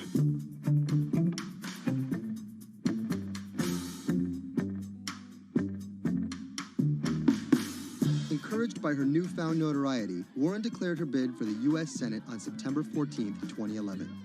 During the race, her opponent Scott Brown tried to derail Warren by accusing her of falsely claiming Native American heritage, a controversy that earned her the nickname Pocahontas. Nevertheless, she was victorious and won the Senate seat by a comfortable margin. She used her new tenure to challenge everyone, from banking regulators and Treasury officials to members of Wall Street and Congress. I'm really concerned that too big to fail has become too big for trial. We need tough new laws to hold corporate executives personally accountable. No one should be above the law. She called for Wells Fargo CEO John Stump to resign for fraud, introduced the Bank on Student Loans Fairness Act, and reintroduced the 21st Century Glass-Steagall Act. In 2016, after staying silent during the Democratic primary battle, Warren finally endorsed Hillary Clinton and had some harsh words for candidate Trump. Donald Trump is a loud, nasty, thin-skinned fraud who has never risked anything for anyone, and that is just one of the many reasons he will never be president of the United States. But she was wrong. The forgotten men and women of our country will be forgotten no longer. Warren wasted no time resisting Trump's agenda. Have you ever managed or overseen a $1 trillion loan program? I have not. How about a $1 billion loan program? I have not. In the Donald Trump era, Elizabeth Warren has been playing defense and trying to prevent Donald Trump and his cabinet appointees from rolling back protections that she helped enact. Warren actually found herself rebuked by Mitch McConnell for reading a letter by Coretta Scott King about Jeff Sessions' record on racism during his confirmation. She was warned. She was given an explanation. Nevertheless, she persisted. That moment became something that's on T-shirts, bumper stickers, slogans, and that really galvanized a lot of support for her. It's been very hard for Republicans to get much of anything done this year, and that's at least in part to this resistance movement that Elizabeth Warren has helped champion. We are here to fight back. Enough of Elizabeth Warren. Like you, millions of dollars are being funneled to defeat Warren in the midterm elections in 2018. But it's the rumors of a 2020 presidential bid that has further prompted powerful donors to fund her opposition, often using the same playbook of constant and ruthless ad campaigns that many believe helped Trump win in 2016. It's anyone's guess if she will endure what Hillary could not. You know, the question for Elizabeth Warren is whether she can go from being a liberal firebrand to somebody who can regularly get 60 votes for initiatives in the Senate and 218 in the House and drive an agenda, and whether she can bring together coalitions for political victories. That's the challenge, and we'll see what happens.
Sadiq Khan, the mayor of London, has made some powerful opponents. He doesn't know me, never met me, doesn't know what I'm all about. I think they're very rude statements, and frankly, tell him I will remember those statements. My message to Donald Trump and his team is that, your views of Islam are ignorant. He's the first Muslim mayor of a major Western capital and proud of it.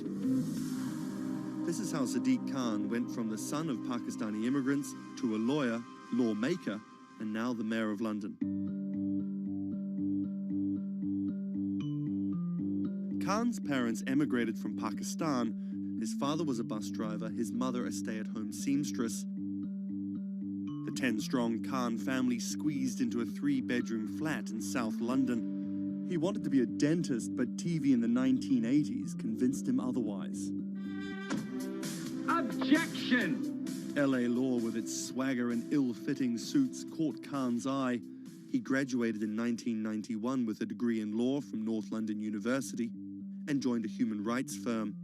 Khan worked a number of high-profile cases, often clashing with London's Metropolitan Police Force.